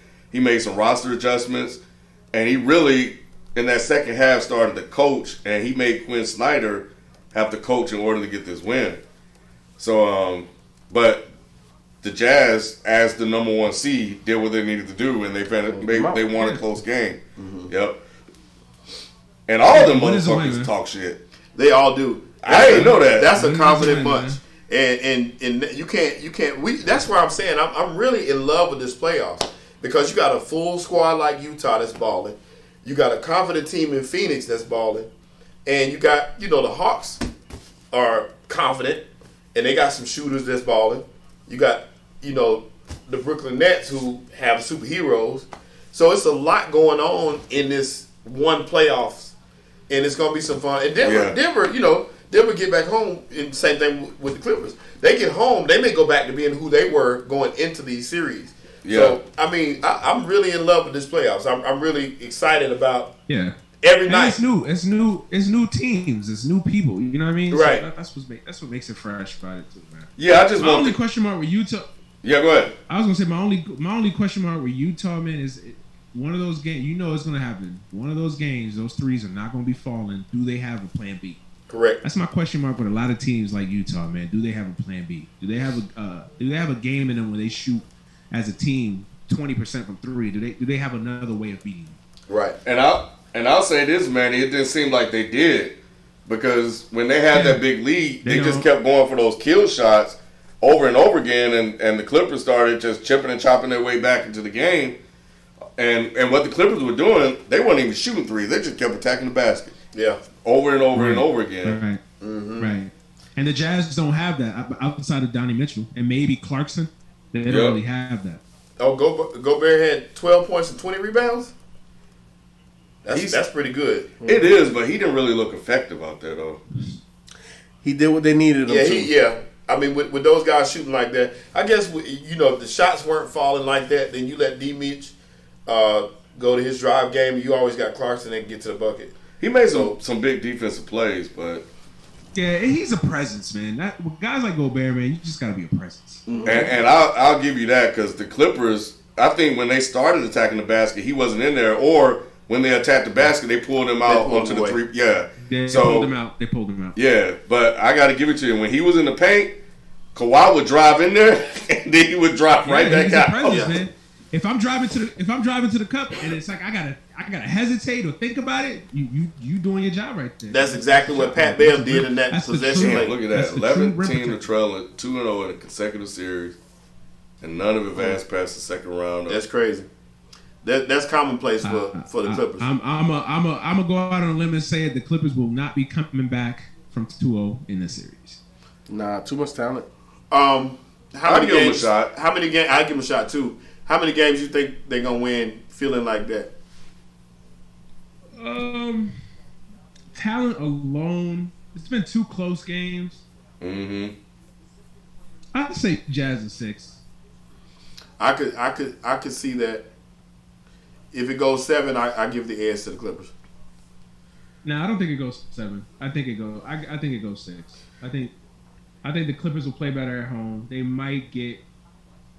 I don't know if they get 2 at home, but I think they definitely get 1 at home for sure. I think they'll They get could game. probably get 1. They're gonna get game 3. Yeah, they'll get game 3, and the Jazz will win the rest. Gentlemen, sweet. I can see them winning game 3, losing game 4, possibly winning a game 5, and then the Jazz win game 6. Gotcha. So no 2 in a row for. But if you're the Clippers, I believe like versus this team, I think their confidence will be higher. I think their confidence was shook versus Dallas. I don't give a damn what they say. Mm-hmm. Against this one, I think they feel like they can compete and hang in there a little bit more. Yeah. They match up a little bit better. I disagree. Some of these shots. I disagree with that. I'm talking about their mentality, not what I see. Yeah, some of those shots though that Utah hit was some incredible shots. I disagree. I feel like they felt more confident against Dallas because I think they felt like at the end Luka's going to have to beat us 4 games in a row. And 4 games, and I don't know if they felt like they could do that with this team. I don't think they can fuck around. Like you saw tonight, they had a game. Even though Donnie had 36, 37. You know, the others contributed and beat them. Like they weren't doing that. Dallas wasn't doing that aside from the first 2 games. And you know what else too about that, man? Luka than it was everybody else. What else about that too is Utah's playing some tough defense on them. That's another thing that Dallas was not doing. So in saying that, Utah was in their jock straps a couple of these. And Utah creates a matchup problem for the Clippers. That I didn't really know they were. I knew they were good, but I didn't know they were this good. I thought they were Donovan Mitchell heavy. No, I didn't know they were this balanced. I've been saying, man, them dudes. Remember we was talking about how many. If we went through the averages of this team, all them guys averaging in double figures there, and they're all getting mid double figures at that. No, I knew they were a good team. The only question mark again I have with Utah is just, do they have a plan B? Do they have another way of beating you besides just shooting? They're going to shoot you out of the gym. But what is working? They're working. What I was saying about Dallas is that I think this is what I'm talking about. They had confidence going into the series, which is why they tanked for Dallas, that they could beat them until they got down 2-0. Mm-hmm. When they got down 2-0, I think their confidence was shook. Because they lost both games at home. Yeah. See, and this one is different. You lost both games on the road. So you were like, oh, okay. But when you lose 2 games at home, it's like, hey, man, damn, this is much more than we asked for. Then they managed to get the 2 games, and then they managed to restore their confidence a little bit more. This is different. Because they already know that they 1-3 at home? Yeah. They haven't played well at home in the playoffs. We got one more super chat. Talking that shit. I love it, man. We got a super chat from Penor. Penor, what's happening, man? Appreciate you very, very much. Penor said, what stopped D-Wade from being in the top 5 discussion in the modern era? At one point he was godly. And prime D-Wade or prime Derrick Rose? Oh, I'm biased, but give me D-Wade. I'll give me D-Wade too. They both from Chicago. I can't go wrong. Prime Rose for me. Both of them were supremely athletic. I just take Derrick Rose because Derrick Rose played that premier position of point guard, and he was transcendent from a talent perspective at that position. So I'm always going to lean a little bit towards that. But I think the first question, what kept Wade from really truly being this a Wade hater. One of the Go ahead. top, it's just get your hate on. It's just injuries. It's just the injuries, man. I think the thing with Wade, man, is just the injuries, man. You know. He just couldn't stay on the court long enough. So for me, I would rather watch D Rose, but give me D Wade because he was a better winner. Mm-hmm. And what kept him from being talked about more is that he played in the era with Kobe and Bron. Yeah, he played. Yeah, Kobe and Bron, and then he was on that team with Shaq. Yeah. Well, Shaq was on that team with him. True. That's true. But basically, though, what I'm saying though is who's the bigger star in attraction? Well, I think this is one of those rare occasions that you saw the changing of the guard right in front of your face, where they wouldn't even got to the playoffs if it wasn't for Shaq. Mm-hmm. They wouldn't have made it to the finals if it wasn't for Shaq. But they wouldn't have won that championship if it wasn't for D Wade. Correct. And in the finals, we saw That's what I thought. We saw the ascension, and typically ascension like that takes years, playoff debacles, all of that type of stuff. And D Wade did it in a series. Mm-hmm. You know what I'm saying? What was it? Game 2 or Game 3 that he went off? Game 3. And from that moment on, he was D Wade. Yeah, he was fully formed after that. It was a wrap. Although the officiating in that series. Oh, see, here we go. Jesus. Here we go. You can't. You got to tell the story the whole way. Come on now, we all know Hey, officiating. In that Manny, series was, but at the end of the day, you got to make the shots. And D Wade was making the shots. I don't take that away from him, FIFO. Like I'm just saying you got to tell the complete story. You can't tell one without the other. Like the officiating was, again, Mavericks choke. Why would it be the case? D Wade was a nobody. Why would they give him all the fouls? He wasn't Kobe. And it wasn't a prestigious franchise either, like the Lakers, the Celtics. The discrepancies was very. Tell them motherfuckers stop fouling. I'm gonna go back and rewatch this shit. Now Wade, man. I think honestly, just the injuries, and I think the only thing from Wade's game is that he wasn't a great outside shooter. So when the athleticism kind of left him and the injuries started to mount, you saw Wade just never really transitioned to being that shooter that he needed to be. So he could have, because he could have probably prolonged his career another 2-3 years if he had made that transition, kind of like Jason Kidd, where he just became a good shooter later on in his career. He never really did that. So I also think that's what kind of cost him a little bit too. Is like once those injuries caught up to him and his athleticism wasn't the same anymore, he couldn't really dominate the way he used to. I agree in the sense that those last few years in Miami, when he didn't have that bounce, when you saw it that he was done, hurt him because it was basically, it looked like LeBron was doing all the work. Mm-hmm. And, he lost that luster of that 2006, that 2011 finals. So that, when you start to build that story, these stories that you want to tell about these guys that go out here and have these Herculean efforts with D Wade, he had that Achilles heel, which brought him down. So now the tail end of his story isn't as great as the first half. Right. And that's what people remember. They don't remember, that monster. You think it would have been better off if, let's say we lived in a universe where LeBron never went to the Heat. You think it probably would have been better off for him not to have that shadow of playing with LeBron? No, you think he remembered better? It was just those last 2 years, really, and that last year is the one that hurt him the most because he got blamed for a lot of that shit, for them not being able to compete. Dwayne Wade took a lot of bullets for that. But I think outside of that, why isn't he held in such high regard as the other ones, like the GOATs? Which brings up another question. I don't know the answer to that, but I will say this. I wanted to say this when I was watching KD. KD looked different this year. He do. Like he motivated. Man, he is like extra motivated. Mm-hmm. Like he doesn't there's a scowl on his face when he plays. You know what this is? This is Bron going to Miami. He the villain now. Mm-hmm. No, he's not a villain. KD? He's making himself a villain, but he's not. No. 100%. Yeah, in his head. Personally, he's the villain. Not in the media. No, in the media, he was the villain going to Golden State. Yeah. But now I think that he's taking the approach that I'm the bad guy. They wanted me to go to New York. They wanted me to play with Steph. I chose Kyrie. I chose Brooklyn. So I think he's building this up. And then also I think that he wants to put the bed being the second best player. I want to prove that I'm the best player. Yeah. In my opinion, he'll never eclipse LeBron because of one thing. When the career is over. Yeah, I agree with you. That's not going to happen. Injury. If KD never got the injuries that he has gotten, I think he could have eclipsed LeBron if he would have garnered the same amount of championships. Okay, so I agree with that, but I think the narrative is going to hurt him more than the injury. They'll respect the 2 titles he won to Golden State. Mm-hmm. I agree. Or they'll acknowledge them, but I don't think they'll respect them the same. And even this one, I don't know if they're going to respect this one the same as the other ones with Harden and Kyrie. No. A little bit more than the other 2. But I think a lot more than the other 2. The main reason being is... Huh? I disagree. Okay, so hold on. Because LeBron...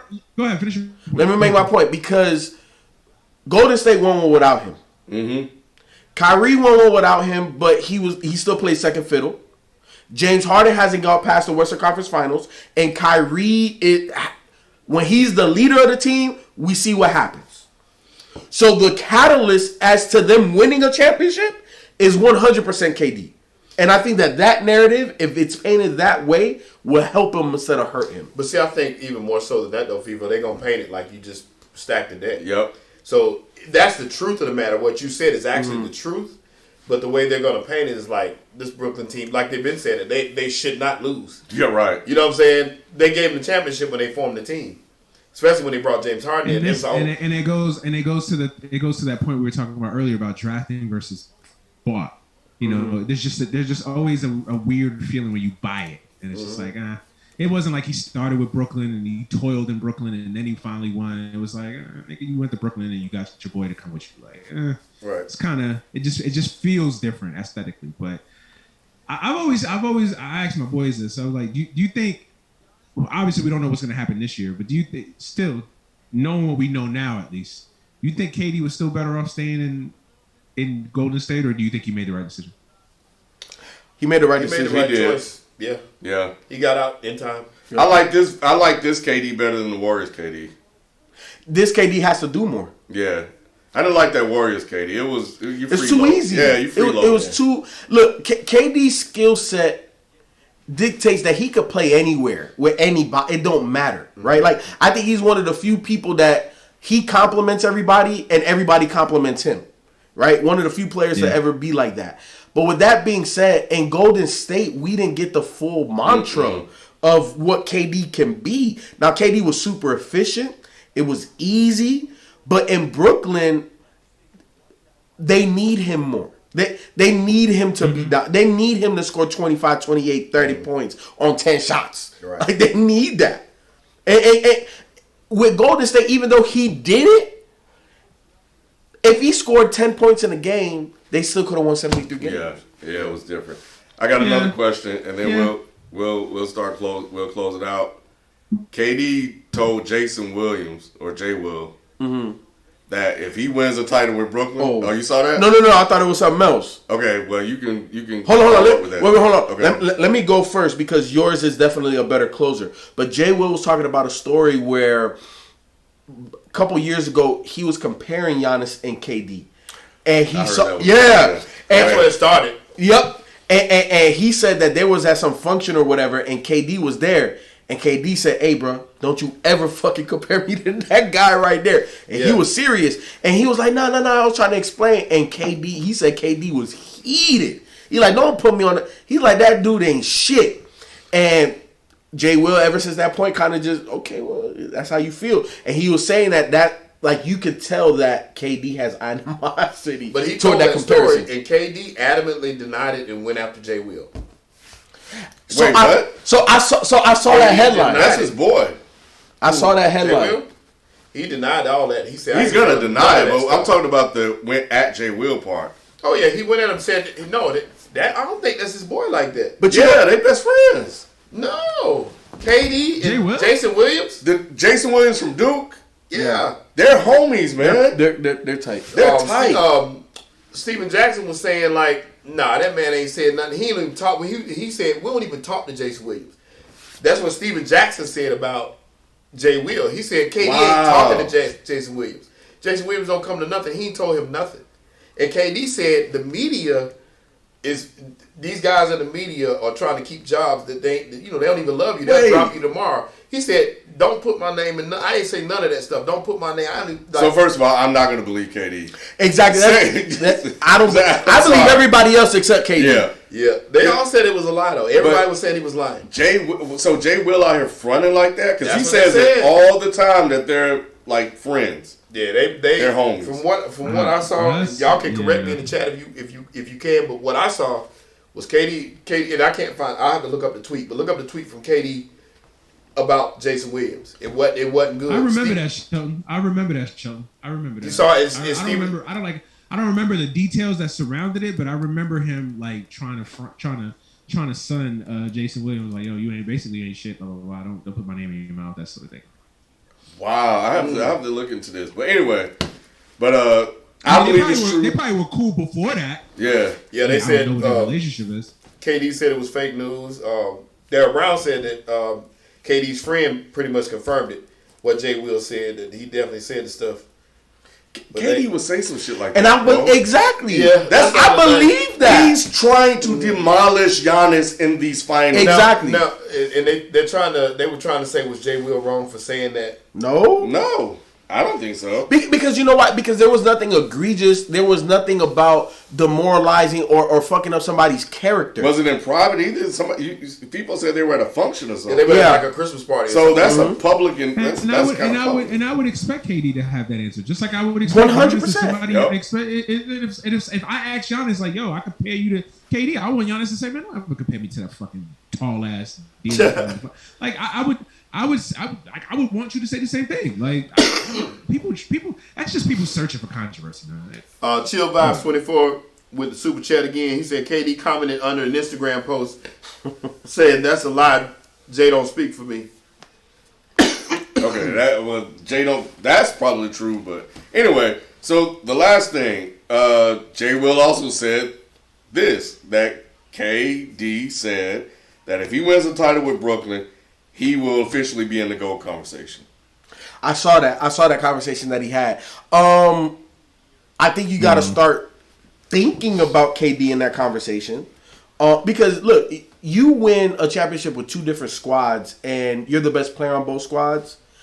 Even though obviously the Golden State Warriors team is stacked, and I'm not saying that this is not stacked, this is stacked as well, but you still won the championship, and you're still the catalyst as to the reason why you won the shit. So I think you got to start mentioning him, but he's not entrenched in that box. You don't put him in that box with Bron, MJ, not yet, but you got to question it. I'm gonna tell you what he'll be. Where would you put KD right now, all time?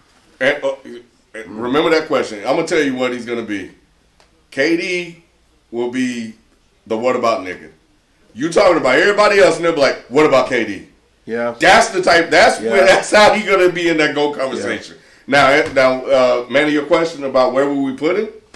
Where would you put right now? You have to choose. Where would you put KD? Are we ranking him against all timers, or are we just ranking him all time right now? If KD had a car accident, God forbid, obviously, but had a car accident, never play again, where would you put him? Where would you rank him right now? Top 10. top 10 to top 15? Yeah. He's in that range.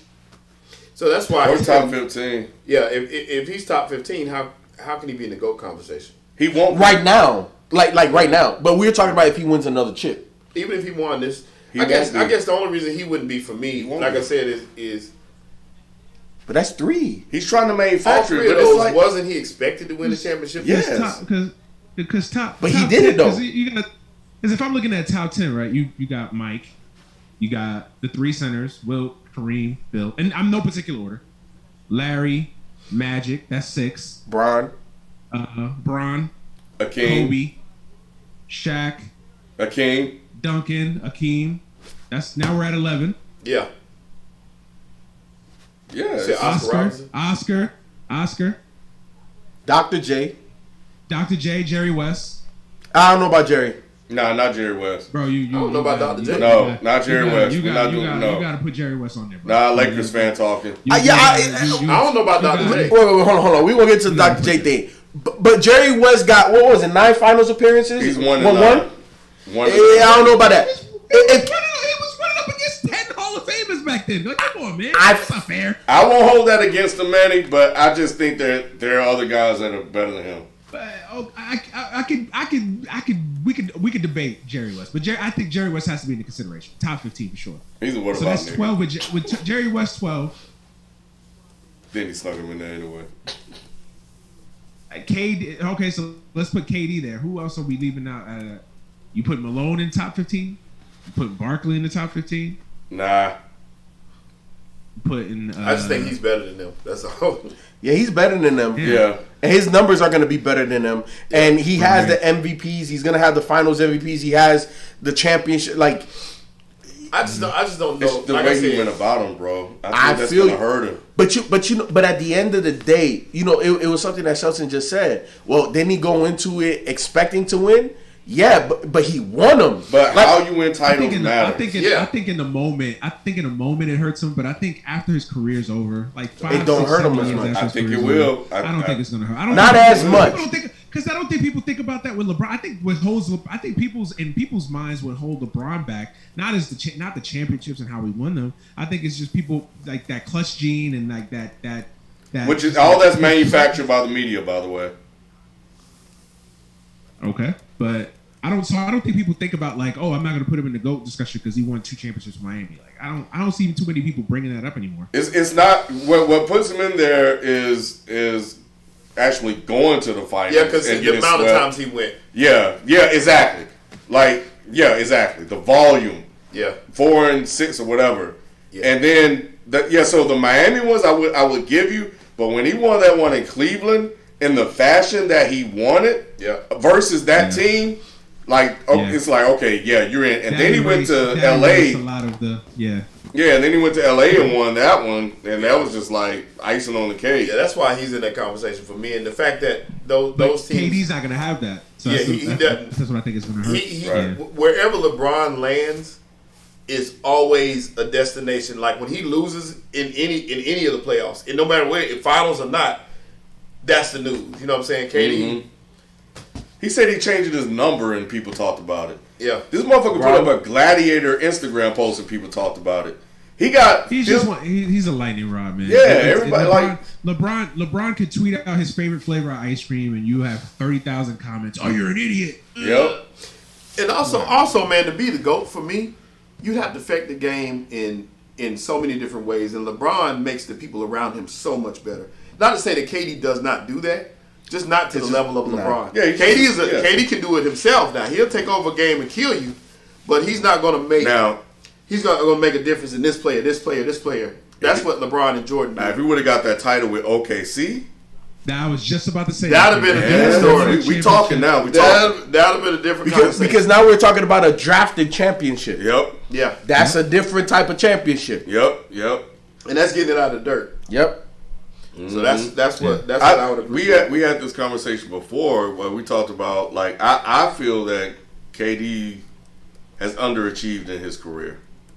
I think that underachieved. Yes, he's taken the easy path in his career instead of the hardest path, which is what his career choice. I feel like I got to say all that for people, which is totally up to him or how he wants to do that. But man, when KD came in the league, Manny, I thought this guy would definitely end up being the GOAT.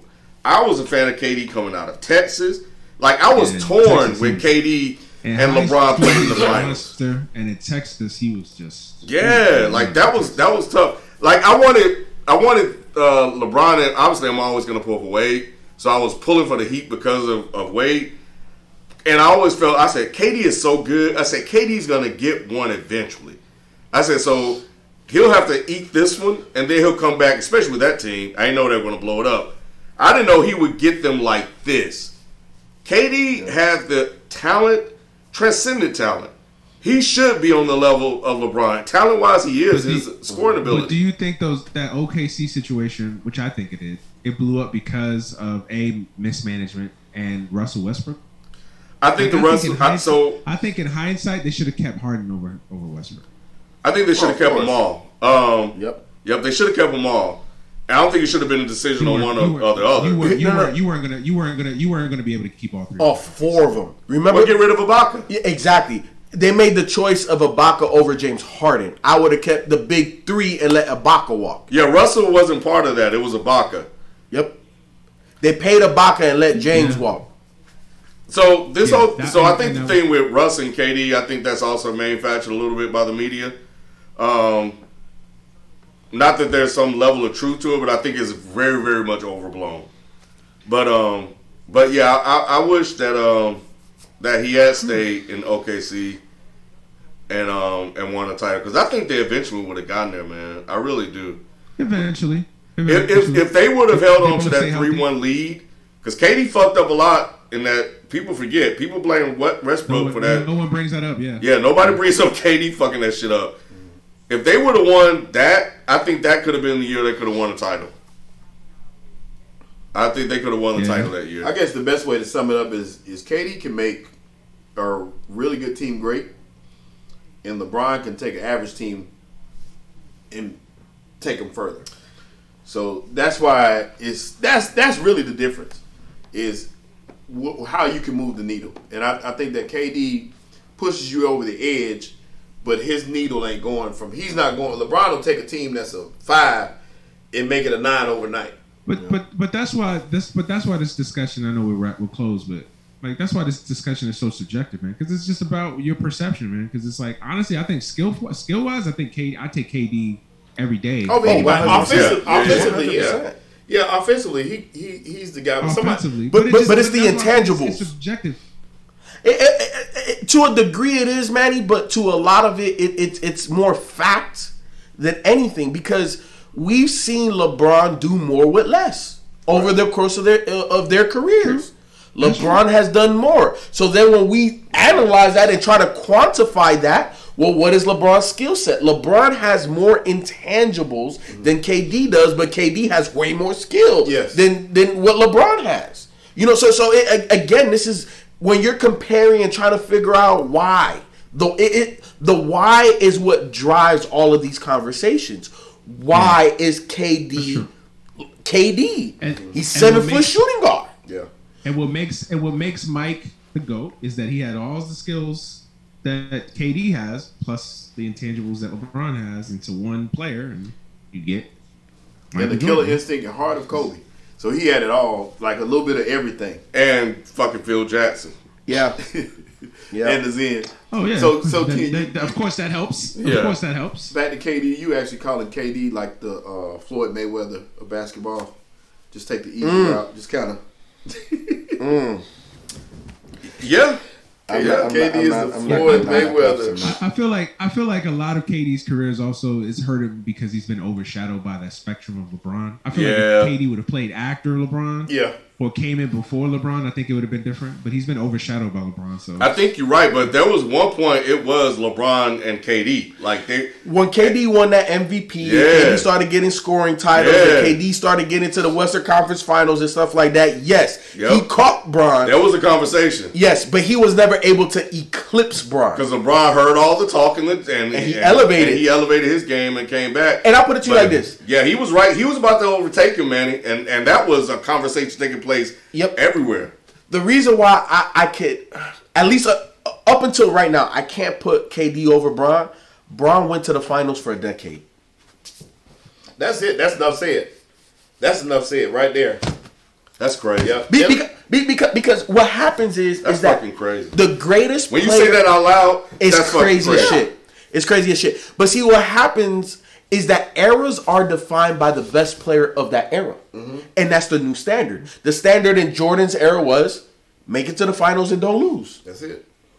This era, get to the motherfucking finals no matter what. And if you can't do that, you're not the greatest. You know, that's slick rewriting of narrative, FIFO. That's slick. How you Hey did man, that? hey, I'm not a rapper, but I'm a man of words. I see what you're doing. You're trying to be slick. Hey, I'm the sales, baby. We'll see if that actually holds up. There's to a degree, maybe that is something that can be considered. I only say that because Golden State matched them. They went to what, 5? Yeah, 4 or 5? 4 or 5. Yeah, So they matched that standard. yeah. That was but it there. still wasn't enough. I can't a whole decade, dog. The only other player that even understand what that smelled like is Jerry West, and Jerry West only won one of them.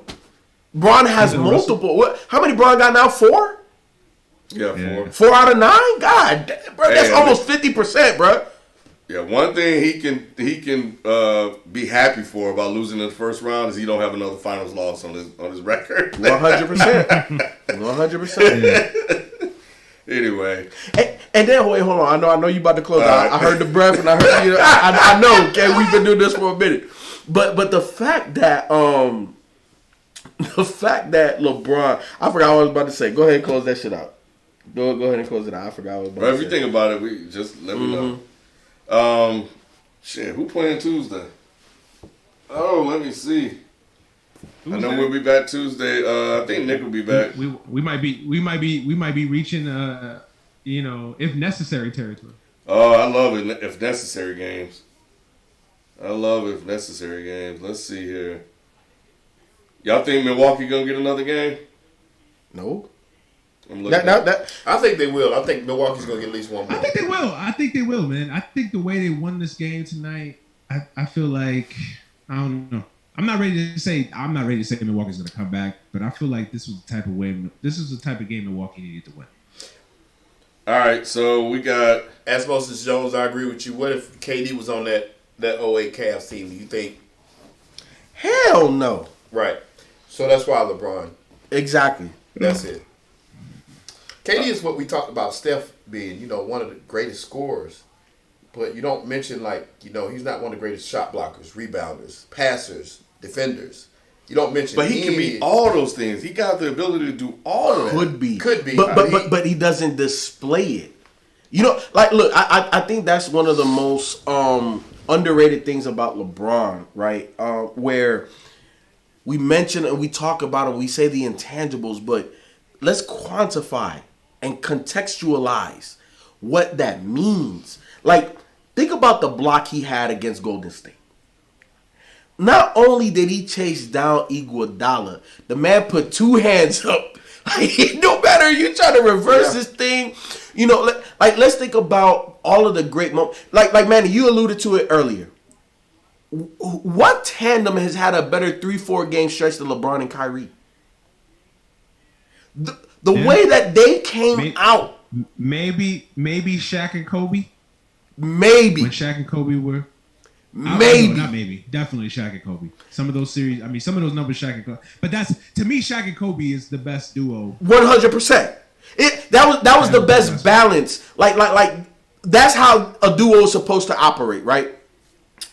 But when you look at LeBron and Kyrie and that run that they had and that miraculous coming back from down 3-1, there was no margin for error. There was no margin for error. And both of those guys, especially LeBron, because the responsibility is bigger for LeBron, right? Kyrie, we need you to hit shots, shit on Clay all day. I'm not saying it's easy, but that's all I need you to do. LeBron, bro, who's scoring? Yeah, go guard that guy. Oh, shit, this guy missed an assignment, go get the block. Oh, go get the steal. Heroes. Go make the play. Go make the assist. Go do everything. Go make up for Kevin Love not being able to play 20 minutes in a game because he get ran off. Yeah. That's the difference. Now, you need one shot now. That's different. Did y'all know that nobody else on the Bucks scored in double figures besides Middleton? Yeah, they scored 79 point. I thought that somebody at least had 10. They only scored 86 points, and they scored 80% of the 86. I wasn't doing the math. I just saw the numbers. I wasn't trying to do math then. Hey, man, I see numbers in my brain automatically. But, yeah, man. Hey, we don't got to elaborate deep into this one, but y'all think if Golden State never blows that series, y'all think KD goes to Golden State? Yes, he has to come back. It's just like if Miami won against San Antonio. That last one. I mean the 2016 one to Cleveland. If Golden State wins that series, does KD go to Golden State? No, he doesn't. Golden State losing gave them the in. Yep. If they won, it's like, well, why are you going there? Right. It makes it worse. The fact that they lost is like, why are you going there? They did lose, so I guess technically you could help them. But if they win, it's like, no, bro. What is you doing? Yeah. All right, so Tuesday's games are Milwaukee, Brooklyn, Game 5. If necessary. Well, that one doesn't have it if necessary now. The one that does is Denver and Phoenix. So that one may be questionable. So we'll see. We'll see. But no, I think Denver may actually tie the series. It may come back to Denver looks like they're out of gas, man. I think Denver looks like they're probably a little out of gas. Because they're the one team that played in the Final Four. They did. I don't know. You're right. Maybe that bubbleitis is starting to get to him. That's a good point. That's a good point. I don't know. We'll see. But exciting up to this point. New blood. Anyway, thank you guys for showing up. We'll be back Tuesday. So we'll catch you then. We out. Peace. Peace. Oh. We're still alive. Hold on.